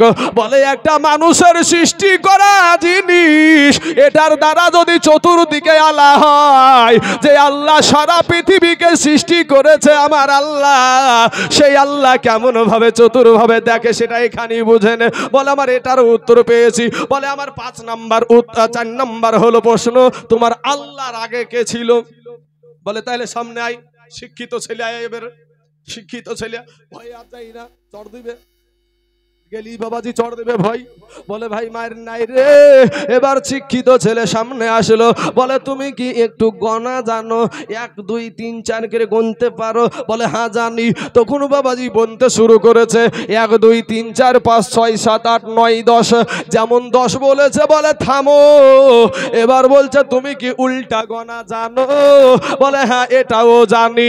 তখন এবার বলছে তুমি উল্টা গুনতে থাকো। এবার বলছে যে 10 9 8 7 6 5 4 3 2 1 বলে থামিয়ে গেছে। যখন থেমে গেছে, আমার ইমামে আজম আবু হানিফা রহমতুল্লাহ আলাইহি বলে, এ বেদুইন, এরা নাস্তিকের দল, আমি তো তোমাকে থামতে বলিনি, থামলা কেন? কিসের কারণে থামলা? বলে একের আগে তো আর কিছু নাই। বলে যেমনি ভাবে একের আগে কিছু নাই, অমনি ভাবে আমার আল্লাহর আগে কিছু নাই। জোরে বলেন সুবহানাল্লাহ। কত নাস্তিক চেষ্টা করেছিল ইসলামকে মিটানোর। আজ আমার মুসলমান যুবকেরা ভাই আমাদের থেকে অনেক দূরে, আলেম উলামা থেকে অনেক দূরে। আজকে আল্লাহওয়ালা ব্যক্তিদের সোহবতে যেতে চায় না। বাবাজি নেট মুফতি হয়ে বসে আছে। কত যে আমাদের ভিতরে কাদা ছুড়াছুড়ি রে বাবা। আসল কথা কি জানেন? আমরা মুরব্বি মানতে চাই না। যারা বাপদক্ষী মানুষ, এদেরকে সম্মান দিতে ভুলে গেছি। আলেম উলামাদেরকে সম্মান দিতে ভুলে গেছি। মুসলমান যুবকেরা, ওগো আমার ভাই জানেরা, সারা দুনিয়াটা চাইছে মসজিদ ভেঙে দাও, মাদ্রাসা ভেঙে দাও, গোরস্থানকে শেষ ভেঙে দাও, কোরআনকে পুড়িয়ে দাও, ইসলামকে মিটিয়ে দাও। কিন্তু যতদিন এই আল্লাহর গোলামেরা আছে, ততদিন পর্যন্ত এই ইসলামকে কেউ মিটাতে পারবে না। জোরে বলেন ইনশাআল্লাহ। হেফাজত করার মালিক কে? হেফাজত, জোরে বলতে হবে, হেফাজত করার মালিক কে? ওরে বাবাজি, কেউ যেটা দেখে না সেটা দেখে কে? কেউ যেটা শুনে না সেটা শুনে কে? কেউ যেটা বাবা জানে না সেটা জানে কে? সবাই জানে আমি ভালো, এ সবাই জানে আমি ভালো, এই আমি জানি কি, আমার মনের গোপন খবর জানে আমার আল্লাহ। ওরে আলোতে আধারে নির্জনেতে কোথা কি করেছো তুমি সব জানে সে, তাহারি চোখেতে কেউ যাবে না ফাঁকি। বাপ, মাঝখানে একটা কথা বলবো আপনাদেরকে আব্বাজান। সেটা হলো এই যে সভাটা হচ্ছে, প্যান্ডেল হয়েছে, খাবারের ব্যবস্থা হচ্ছে, বাবা অনেক টাকা খরচা আছে। তো আপনারা একটু যে যা পারবেন, যদি আল্লাহর রাস্তে খুশি মনে একটু কিছু আমার হাতে দিতেন, একটু দোয়া করতাম। কার আব্বা নাই, কার মা নাই, কবরে শুয়ে আছে, সেই বাপ মার জন্য আসেন না বাবু, একটু যে যা পারবেন আপনারা, কারোর কাছে জোর জবরদস্তি নাই। বাবাজি সোনা মা খালারা গো, ও মা, ফেস ওয়াশের টাকা চাইতে ফেস ওয়াশ কিনে না মহিলারা? মুখকে পরিষ্কার করার জন্য ফেস ওয়াশ কিনে, কিন্তু ওই মহিলাটা যদি মাশাআল্লাহ মাশাআল্লাহ, তো বাবাজি সোনা মানিকেরা, তো একটা মহিলা যদি 5 ওয়াক্ত নামাজ পড়ে, তার চেহারাতে আমার আল্লাহ নূর দান করবে। জোরে বলেন সুবহানাল্লাহ। কি বাবাজি, ওযু করলে ভাই হবে না? ওযু করলে আমার আল্লাহ পাক রব্বুল আলামিন বাবাজি চেহারা আরো ফুটে যায় ওযু করলে। 5 বার আপনি ওযু করেন, দেখেন আপনার চেহারাতে বাবাজি আমার আল্লাহ এমন একটা উজ্জ্বলতা ভাব দিবে। সে কালো হোক, মানুষটা দেখতে কালো হোক, তারপরেও তার চেহারাতে একটা তেল থাকবে। কিন্তু যারা নামাজ পড়ে না, বেলা 8টার সময় উঠে দেখবেন একেবারে ওই শয়তানের মুখ খেয়ে চোখে বাবাজি একবার বৃষ্টি দিয়ে উঠবে। হ্যাঁ সুবহানাল্লাহ। বাবাজি আমার সোনা মানিকেরা, আরেকজন ভাই আমার 200 খান টাকা দিয়েছে। আল্লাহ গো, তার 200 টাকাকে আল্লাহ তুমি কবুল করে নাও, আল্লাহ হায়াত দারাজ করে দাও, আল্লাহ রুজি রোজগার তুমি বরকত দান করো। তো আমার মা বোনেদেরকে বলবো, বুবু শোনা, ফেসবুকে ফেস ওয়াশ কেনার টাকা বাদ দিয়ে নামাজটা পড়ো। আমি বলবো নামাজ পড়ো, তোমার চেহারাকে আমার আল্লাহ পাক আরো উজ্জ্বল করে দিবে। কবি বলছেন রূপ যৌবনে যদি রূপ যৌবনে যদি ভাইরে থাকে অহংকার। আর সুবহানাল্লাহ, আর একজন ভাই আমার 200 টাকা দিয়েছে, সুবহানাল্লাহ। আর একজন 150 টাকা দিয়েছে, আর একজন মা জননী আমার 50 টাকা দিয়েছে। আল্লাহ এদের দানকে তুমি কবুল করে নাও। আর একটা ছেলে 100 টাকা দিয়েছে, আল্লাহ এদের দানগুলাকে তুমি কবুল করে নাও। আল্লাহ এতে দারাজ করে দাও। আল্লাহ রুজি রোজগার তুমি বরকত দান করো। আয় আল্লাহ আসমানি বালা, জামিনি বালা, রুহানি বালা, সমস্ত বালা মুসিবতকে আল্লাহ তুমি দূর করে দাও। আমিন সুম্মা আমিন। আসুন বাবাজি, আপনারা যে যা পারবেন, যা পারেন, একটু মেহেরবানি করে আল্লাহর ওয়াস্তে এই সভাটা একটা দুয়ার মাহফিল এখানে থেকে দেন বাবাজি। সোনা মানিকেরা এখানে এই সভাতে থেকে একটু বাপ মার জন্য দোয়া করবেন। বাপ সোনা আর একজন দুইজন, আহা মায়ের পেটের ভাই গো কোথায় গেলে ভাই? আহারে এ ছোট ভাইরা দেখ, ছোট ভাইরা কত বড় ভাইয়ের সাথে গাদ্দারি করে ভাই। আজ ওই বড় ভাইটা এসে বলছে, মনে পড়ে গেল বাবা একটা কষ্টের কথা। বড় ভাইগুলা খুব কষ্ট করি। আজ আমি এই স্টেজে, কিন্তু আমার ভাইটা মাঠে মাঠে কত কষ্ট করে বেড়ালছে। আজ আমি এই স্টেজে, আমার ভাই আমাকে উপরে উঠায়া দিয়েছে, কিন্তু আমার ভাই এখনো কেরালাতে কাজ করে। হ্যাঁ, আজ বড় ভাই এসে বলছে আমার ছোট ভাইটা অসুস্থ। ভাই আপনার নামটা কি গো? ইসরাফিল মন্ডল। ইসরাফিল মন্ডল ছোট ভাইয়ের বলছে আমার ছোট ভাইটা একটু অসুস্থ, একটু দোয়া করিয়েন। আহারে ভাই শোনা, মায়ের পেটের ভাই কোথায় গেলে পাই ভাই গো। কোনো বড় ভাইকে আঘাত দিস না ভাই, একটু মানুষ চলতে ফিরতে গেলে কষ্ট হয় রে ভাই। সোনা মানিকেরা, মা বাপকে কষ্ট দিও না ভাই। যার দুনিয়ার জমিনে মা নাই বাবা নাই, সেই জানে মা হারানোর কি ব্যথা, আব্বা হারানোর কি ব্যথা। ও যুবকেরা, আল্লাহ গো এই ভাইটার, ইসরাফিল ভাইয়ের আল্লাহ কোন বালা আছে আমি জানি না আল্লাহ, তবে আল্লাহ তুমি তো জানো। আল্লাহ এর বড় ভাইয়ের কলেজাখানা ফাটে, আজ ভাইয়ের জন্য তার কলেজা ফাটে যে আমার মায়ের পেটের ভাই, আমার জনম দুঃখিনী মায়ের পেটের ভাই আজ অসুস্থ হয়ে বিছানায় আছে। এর কারণে এসে বলছে যে আমার ভাইটার জন্য একটু দোয়া করি। আল্লাহ তুমি দয়া করে মেহেরবানি করে আমার ভাইজানের দানের বদলায় আল্লাহ তার ভাইজানকে আল্লাহ তুমি সুস্থ করে দাও আল্লাহ রব্বুল আলামিন মাবুদ। আর একটা ছোট ছেলে 100 টাকা দিয়েছে। ভাই যুবক, এ সোনা মানিকেরা, জীবনে কোনোদিন যুবকরে ভাই মা বাপকে কষ্ট দিও না ভাই। তুমি যতই নামাজ পড়ো, রোজা করো, হজ করো, যাকাত দাও, ফিতরা দাও, ওসুর দাও, যতই যাই দাও না কেন, তোমার কথার ব্যথায় যদি উহু শব্দ করে তোমার মা, তোমার জিন্দেগির আমল শেষ হয়ে যাবে ভাই। আমি দেখেছি বাবাজি, আমার গ্রামে একটা মানুষ বাবাজি 40 বছর ওর বাপকে বাপ বলে ডাকেনি বাপ, তারপরে 5 ওয়াক্ত নামাজ পড়ে। এই 5 ওয়াক্ত নামাজ কাজে লাগবে? হ্যাঁ, ওরে প্রবাসেতে থাকে যারা,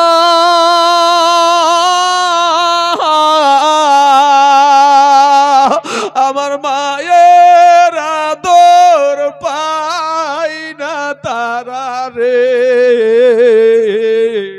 ওরে কেরালাতে থাকে যারা,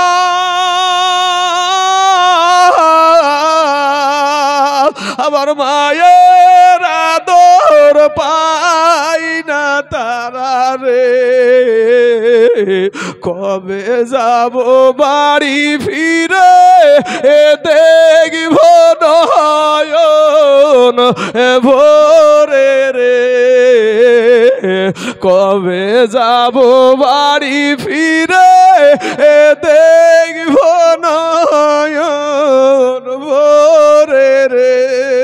যাদের সন্তান কেরালাতে আছে বাবা, যাদের সন্তান বিদেশে আছে, সেই মাগুলা সেই সন্তানের টাকা দিয়ে তোমার বিবি, এই যুবক ভাইরা শুনো, যেই মা 10 মাস পেটে ধরেছে রে ভাই, দুটো খেয়ে শান্তি পাইনি, মা একটু বসে শান্তি পাইনি, মা একটু শুয়ে শান্তি পাইনি বাপ।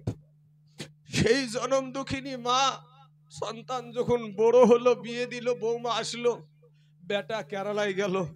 কেরালায় যাওয়ার পরে বেটা যখন টাকা পাঠায় বিড়বির অ্যাকাউন্টে, ঈদের জামাত, ঈদের দিন বাবাজি, রোজার ঈদ, রমজান মাস, বেটার টাকাতে বৌমা রং বেরঙের শাড়ি কিনলো। আচ্ছা ভাইজান আমি দোয়া করেই নামবো, আচ্ছা ঠিক আছে ভাইজান দোয়া করে নামবো ইনশাল্লাহ। তো বাবা শোনা, এরকম ছেলে আপনাদের সমাজে নাই গো, যে মাকে মা বলে ডাকে না, এরকম সমাজ আছে না? নাই, আছে। বাপকে বাপ বলে ডাকে না, কিন্তু বাবাজি শোনা, ও যুবকেরা ভাই, আমি তোমাকে কষ্ট দিয়ে কথা বলতে চাই না ভাই, আমার দ্বারাই কষ্ট পাও এটা আমি চাই না, আমি ওই আদর্শ আমার ভিতরে নাই। কিন্তু ভাই একটা কথা বলি তোমাদেরকে, যে তুমি ওই রমজান মাসে টাকা পাঠালে তোমার সন্তান নতুন পোশাক কিনলো, তোমার বিবিও নতুন পোশাক কিনলো, কিন্তু তোমার জনম দুঃখিনী মা টুকটুক করে তাকায়, আরে বেটা কার জানি মা নাই রে, কার মা, দুনিয়ার যার মা নাই সেই জানে মা হারানোর কি ব্যথা, আব্বা হারানোর কি ব্যথা, সেই বেটাটাই বুঝে যে মা কি জিনিস ছিল। যুবক, এই বৃদ্ধ মানুষগুলাকে জিজ্ঞেস করবা যে চাচা গো কি দাদা, তোমার মা কেমন ছিল, বাপ কেমন ছিল, ওই মানুষটার চোখে পানি ধরে রাখতে পারবে না। আচ্ছা ঠিক আছে যুবক ভাই, শোনা, আচ্ছা আলহামদুলিল্লাহ সুবহানাল্লাহ, আমি দোয়া করি নামবো বাপ। সোনা মানিকের আমার ভাইরা মায়ের কলেজার টুকরা এসে দেখেন 500 খান টাকা দিয়ে বলছে মায়ের জন্য একটু দোয়া করেন বাবা। তো এই জনম দুঃখিনী মা জননী টুকটুক করে তাকায় আর বলে, আহারে আমার বেটা, আজ তোর আমি মা 2 বছর দুগ্ধ পান করালছি। বাবাজি বৈজ্ঞানিকেরা বলছে 2 বছরে একটা বাচ্চা 9.5 মণ দুগ্ধ পান করে তার মায়ের স্তন থেকে। জোরে বলেন সুবহানাল্লাহ। এই মা জননী টুকটুক করে তাকায়, আরে বেটা রে, আজ তোর মার পরনে একটা কাপড় আছে কি খবর নিলি না, তোর আব্বার পরনে একটা কাপড় আছে কি খবর নিলি না। মা এইভাবে তাকায়া থাকে, তারপরেও মা বদদুয়া করে না বাবা, কিন্তু বিবির স্বার্থে আঘাত লাগলে তোমাকে লালবাগের লাল ঘর দেখায় ছেড়ে দিবে। বহরমপুরেরও লাল ঘর আছে, বড় পাচিরের, বুঝতে পারছেন তো। স্বার্থে আঘাত লাগলে তোমার বিবি বহরমপুরের লাল ঘর দেখায়া দিবে, লালবাগের লাল ঘর দেখায়া দিবে। বাবারে স্বার্থের ভালোবাসা তোমার বিবি, কিন্তু তুমি বিনা স্বার্থের ভালোবাসা হলো তোমার মা। কথা বলেন ঠিক না বেঠিক? ওরে প্রবাসেতে থাকে যারা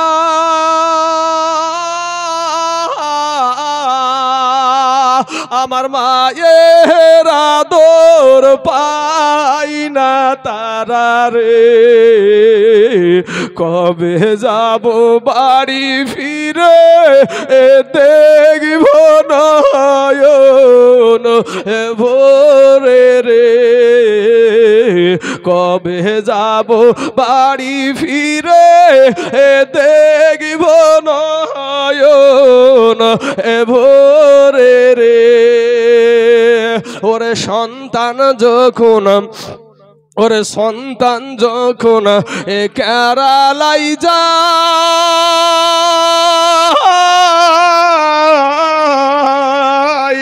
আমার মার কলেজা ফাটিয়া যাই রে। ও যুবক ভাই, সন্তান যখন বিদেশে যায়,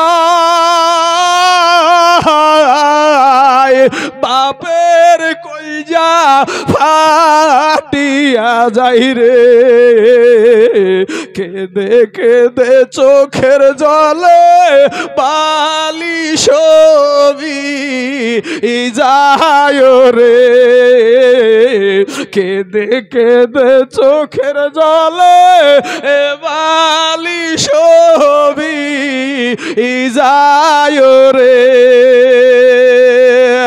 ওরে দেশ বাড়িতে, ওরে দেশ বাড়িতে আছো যারা,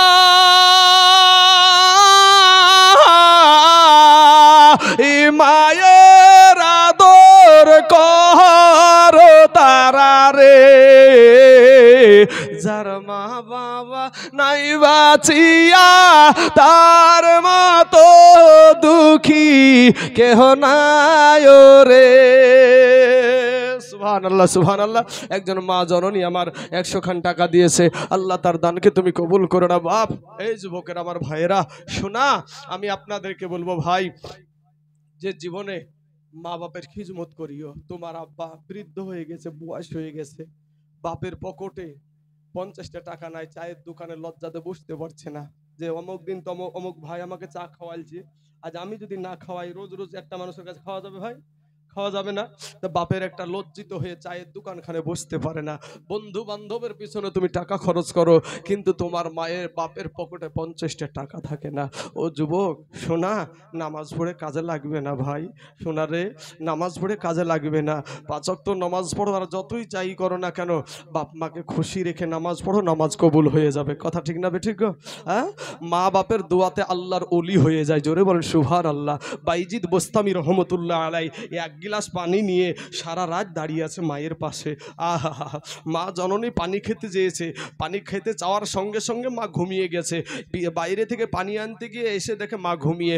মায়ের ঘুমও ভাঙাতে পারে না বাবাজি, সন্তান পানি মাকে দিতেও পারে না। ফজরের আজান শুরু হয়ে গেছে, আসসালাতু খায়রুম মিনান নাউম। মা চোখটা খুলে দেখে বাইজিদ বোস্তামি রহমতুল্লাহ আলাই মা জননীর আপনার বিছানার পাশে। বলে, বেটা এখানে এত রাত্রে তুমি কেন? বলে, মা গো, তুমি আমার কাছে এক গিলাস পানি খেতে চেয়েছিলা গো মা, বাড়িতে পানি ছিল না, বাইরে থেকে পানি আনতে গিয়া গো মা দেরি হয়ে গিয়েছিল, তুমি ঘুমিয়ে গিয়েছিলাম মা। আমি তোমার বেটা বাইজিদ, আমি তোমার ঘুম খানা ভাঙাইনি গো মা, কষ্ট পাবা তুমি। এর কারণে চেতন পাওয়ার পরে পানি খাওয়ার জন্য তোমার জানটা ছটফট করবে, এর কারণে পানি নিয়ে আমি দাঁড়ায় আছি মা, ও মা।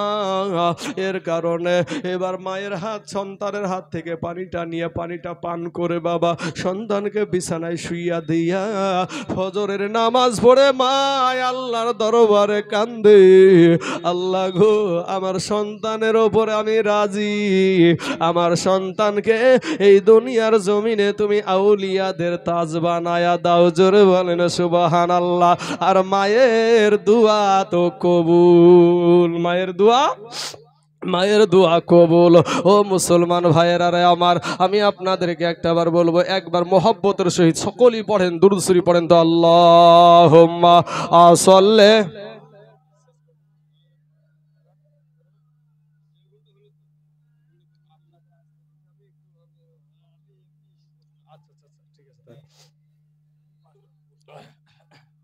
মাওলানা মুহাম্মদ সাল্লাল্লাহু আলা মুহাম্মাদিন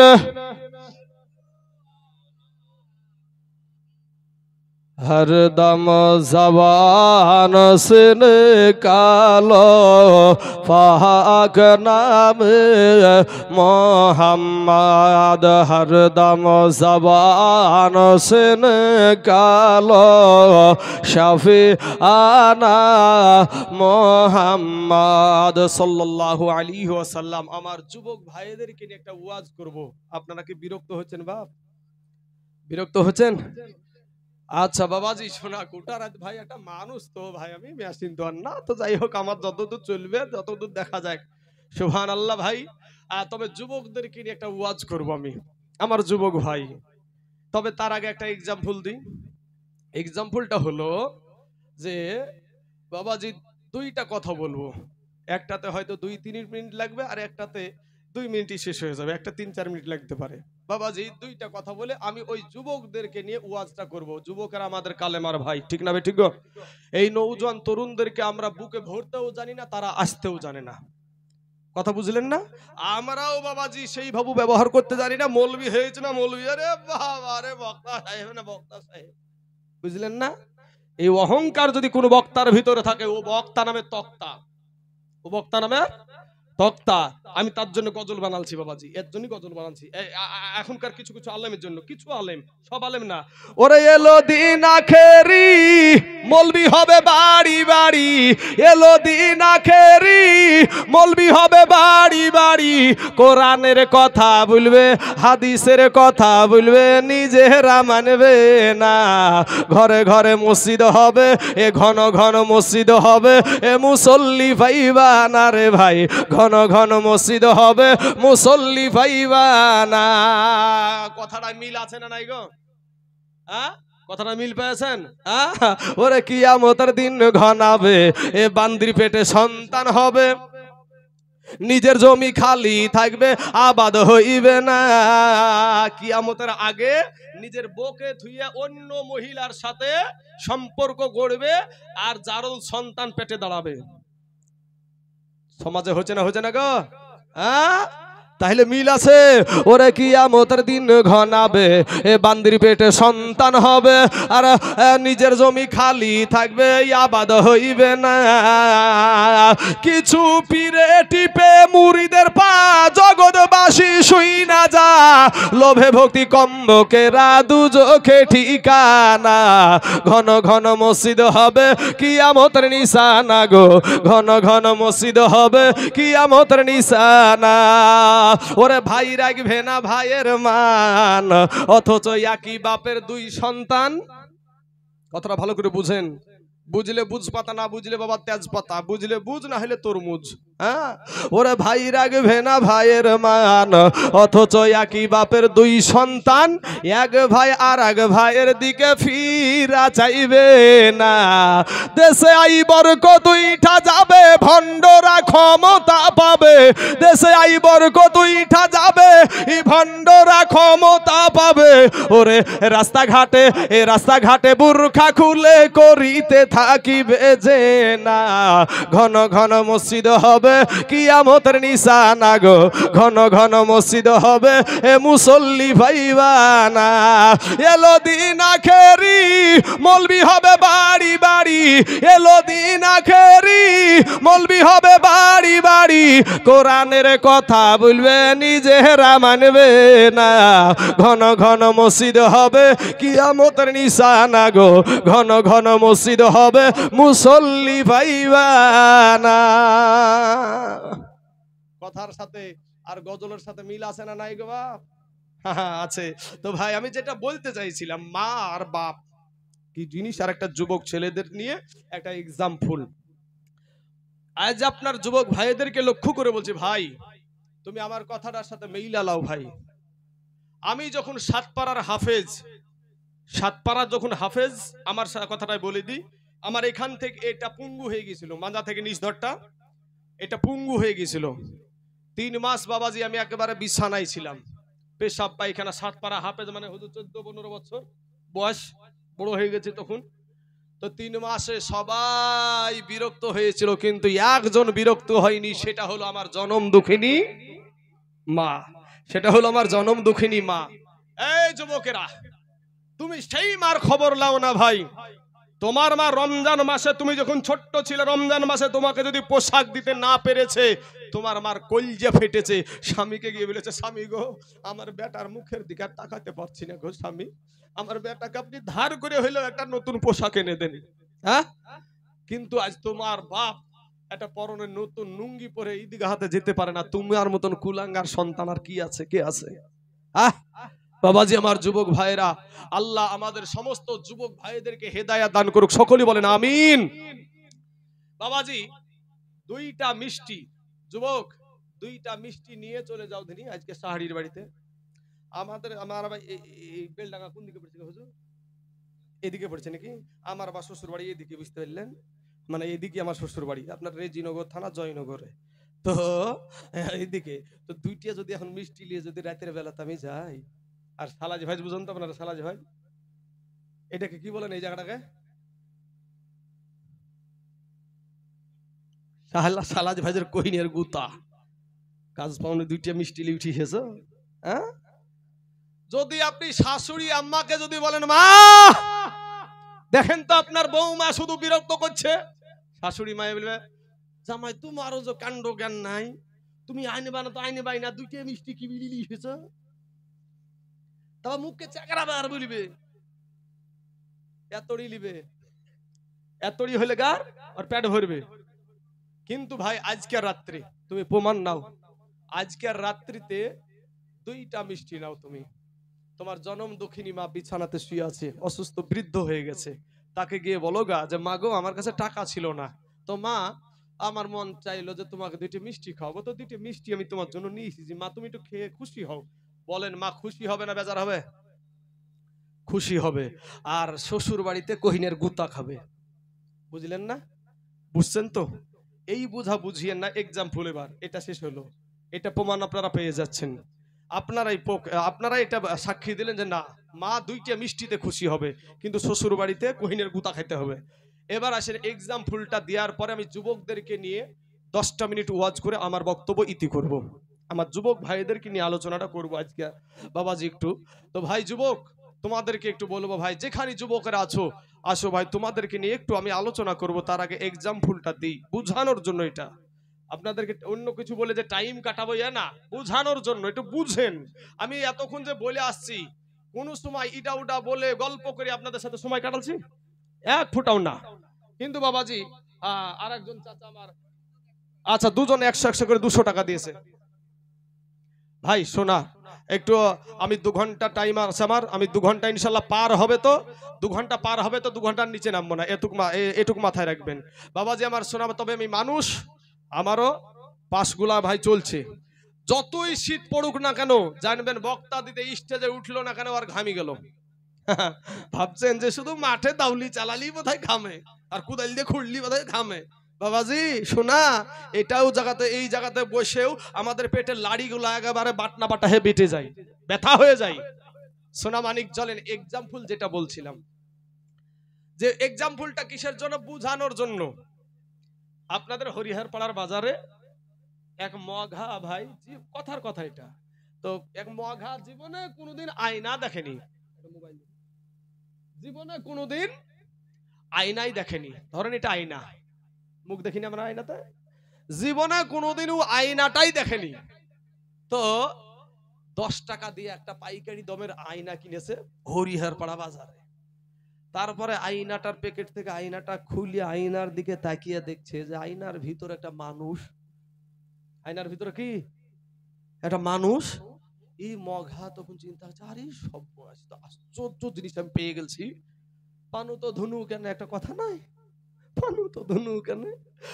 ভাবছে যে এত আশ্চর্য জিনিস রে, বগলের ভিতরে একবারে ঢুকিলে আর এদিক ওদিকে তাকায় নাই, মানে যার কাছে কিনেছে ওর কাছে ওকেও দেখায় না। যদি লিয়ে লাই, নিয়ে গিয়ে বাড়িতেও চাচা কাউকে দেখায়নি, বাড়িতে কাউকে দেখায়নি, নিয়ে যে আপনার ঘরের ভিতরে একবারে এক কোণাতে লুকিয়ে রেখেছে। প্রত্যেক দিন দুপুর বেলা হয়, গোসল টোসল করে খাওয়া দাওয়া করে ওই কোণা থেকে একবার করে বের করে দেখে, দুপুর বেলাতে গোসল টোসল করে একবার করে দেখে আবার লুকিয়ে রাখে। তো বাড়িতে তো আর একলা নাই, আর বিবিও আছে। তো সবচাইতে স্বামীর বেশি কিছু জানবে বিবি, জানে নাকি? তো বিবি বলছে, ব্যাপার কি রোজ রোজ মঘা এই কোণাখানে কি খেতে যায়, এই কোণার ভিতরে কি খেতে যায়, এই কোণা তো কিছু না কিছু আছে, আজ বাড়ি থেকে বের হোক আর মজা দেখাবো। এবার বাবাজি পুরুষ মানুষ, বেটা ছেলে মানুষ, বৈকাল বেলা টাইম বাড়ি থেকে বাইরে বেরিয়ে গেছে। বেরিয়ে যাওয়ার পরে এই যখন বাবাজি তখন ওই তাকিয়ে আছে, অপেক্ষায় আছে কখন বাড়ির বাইরে বার হবে আর আমি এই জিনিস দেখবো। বাবাজি ও যেমন এক তার কাটা, মানে পুরুষটা ও যেমন এক তার কাটা বুদ্ধি ছিল মঘা, আর বিবিটা বাবা তার কাটা বুদ্ধি ছিল মুঘি। তো ও তখন বাবাজি যাইয়া ওই কোণা থেকে আয়নাটা টান দিয়ে বের করিয়ে আয়নার দিকে তাকিয়ে দেখছে যে আয়নার ভিতরে একটা সুন্দরী মহিলা, আয়নার ভিতরে একটা সুন্দরী মহিলা। আর বাবাজি যেমন সুন্দরী মহিলা দেখেছে বাবা, বুঝতে পেরেছেন ইয়ার মেজাজ গরমা, 40-এর কুঠা পার হয়ে গেল আর এই বয়সে আবার, হ্যাঁ কবে জানি জামাই এসে বাপ বুইলে ডাকে, আর তো বিটির আমার বিয়ে দিতে পারবো না।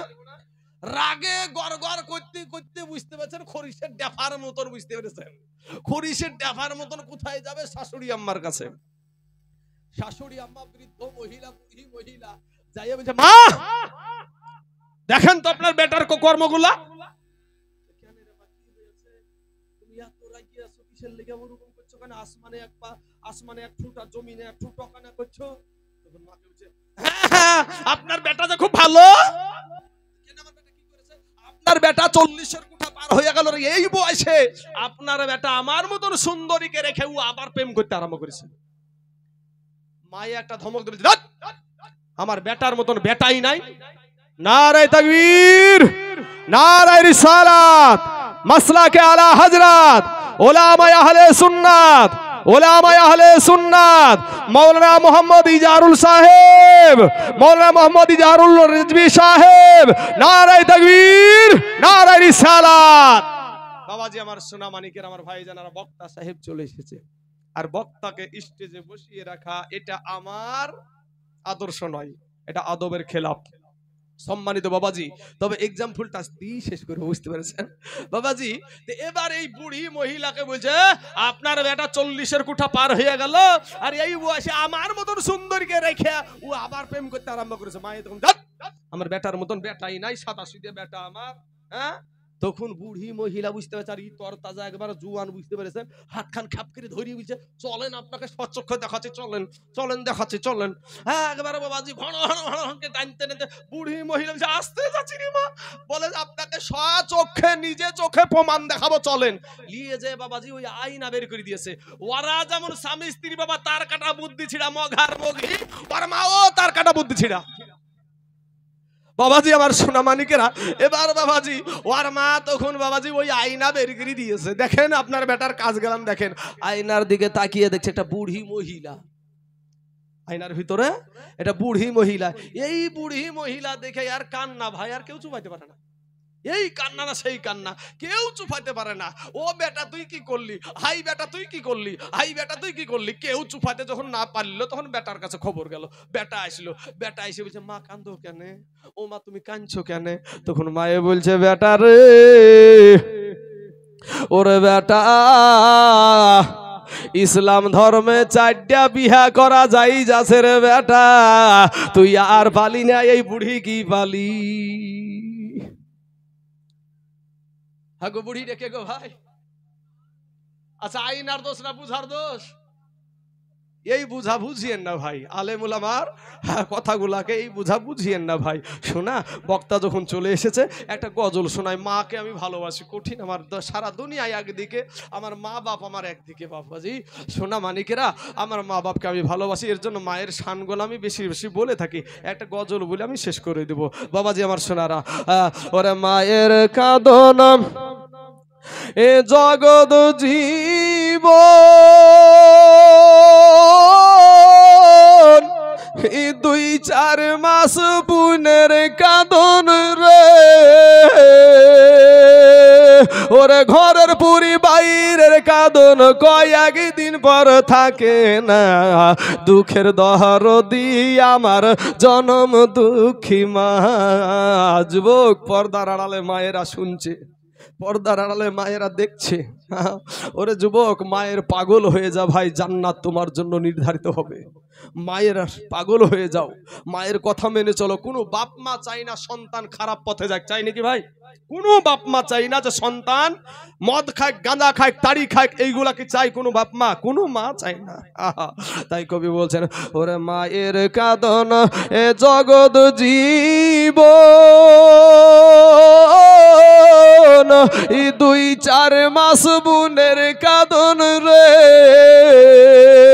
ওরে ঘরের পুরি বাইরের কাঁদন কয়েকদিন পর থাকে না, দুঃখের দহরদি আমার জনম দুঃখী মা, গর্ভধারণী মা, জনম দুঃখিনী মা, দুঃখের দহরদি আমার জনম দুঃখী মা। ভাইরে 10 মাস 10 দিন মায়ে এই গর্ভে দিছে ঠাই, রক্ত মাংস খাইয়া আমরা দুনিয়ায় আসলাম ভাই, ওরে 10 মাস 10 দিন মায়ে এ গর্ভে দিছে ঠাই, রক্ত মাংস খাইয়া আমি এভাবে আইলাম ভাই, ভূমিষ্ঠ হইয়া আমরা উঠিলাম কাঁদিয়া, শান্ত করিল আমার মায়ের বুকের দুগ্ধ দিয়া, এ মায়ের ও সবের কালে বুক ভেসে যায় নয়ন জহলে রে, ও মা সন্তানের কুলে লইয়া ভুলেছে সব যন্ত্রণা, দুঃখের দহরদি আমার জনম দুঃখী মা, গর্ভধারণী মা, জনম দুঃখিনী মা, দুঃখের দরদি আমার জনম দুঃখী মা। ও যুবক ভাইয়েরা, হাতে পায়ে তেল মাইখামা দিল শক্ত করি, আর পোষা পায়খানা আমি মায়ের কোলে করি। ঠিক না বে ঠিক রে ভাই? না শাশুড়ির মায়ের শাশুড়ির কোলে? ওরে হাতে পায়ে তেল মাইখামা দিল শক্ত করি, আর পোষা পায়খানা আমরা মায়েদের কোলে করি। তবু না আমারা করিল এ ভিজিল গুহে মুতে, আমাদের শুকনাই রাখিয়া আমাদের মাথাকে ভিজাতে। আবার অসুখ হইলে এ চাইয়া দেখি মাই রইছে বিছানাই বইসা রে, বলে আমায় আল্লাহ লইয়া যাও গো সন্তানের নিও না। দুঃখের দহরদি আমার জনম দুঃখী মা, গর্ভধারণী মা, জনম দুঃখিনী মা।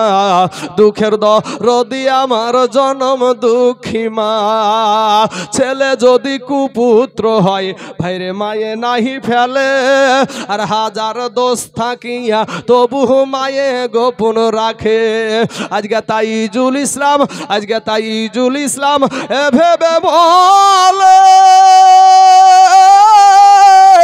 জান্নাত মায়ের পায়ের তহলে রে। ওরে দেখি বুখারী হাদিস খুলে করেছে নবী ঘোষণা, দুঃখের দরদি আমার জনম দুঃখী মা, গর্ভধারণী মা, জনম দুঃখিনী মা। দুঃখের দরদি আমার জনম দুঃখী মা। এই মা যাদের নাই, আমি একটু দোয়া করব বাপ, একটু দোয়া করব। মায়ের জন্য অনেকেই দিয়েছে, যদি কেউ দিব মনে করেন একটু মেহেরবানি, আর কেউ দিবেন ভাই একটু শেষ বেলায় মুসাফা 10 টাকা 20 টাকা যদি কেউ পারেন একটু হাতখানা দিয়ে একটু দোয়া করবো, হাতখান তুলবো। কোনো ভাইয়ের কাছে 10 টাকাও নাই গো, হবে না? কোনো আল্লাহর বান্দার কাছে এখানে একটু মেহেরবানি আসেন, একটু ভাই তাড়াতাড়ি আসেন, আমি দোয়া করবো। সোনা মানিকের আমার ভাই জানারা কার মা আছে কবরে আছে গো, একটু দোয়া নেবেন ভাই।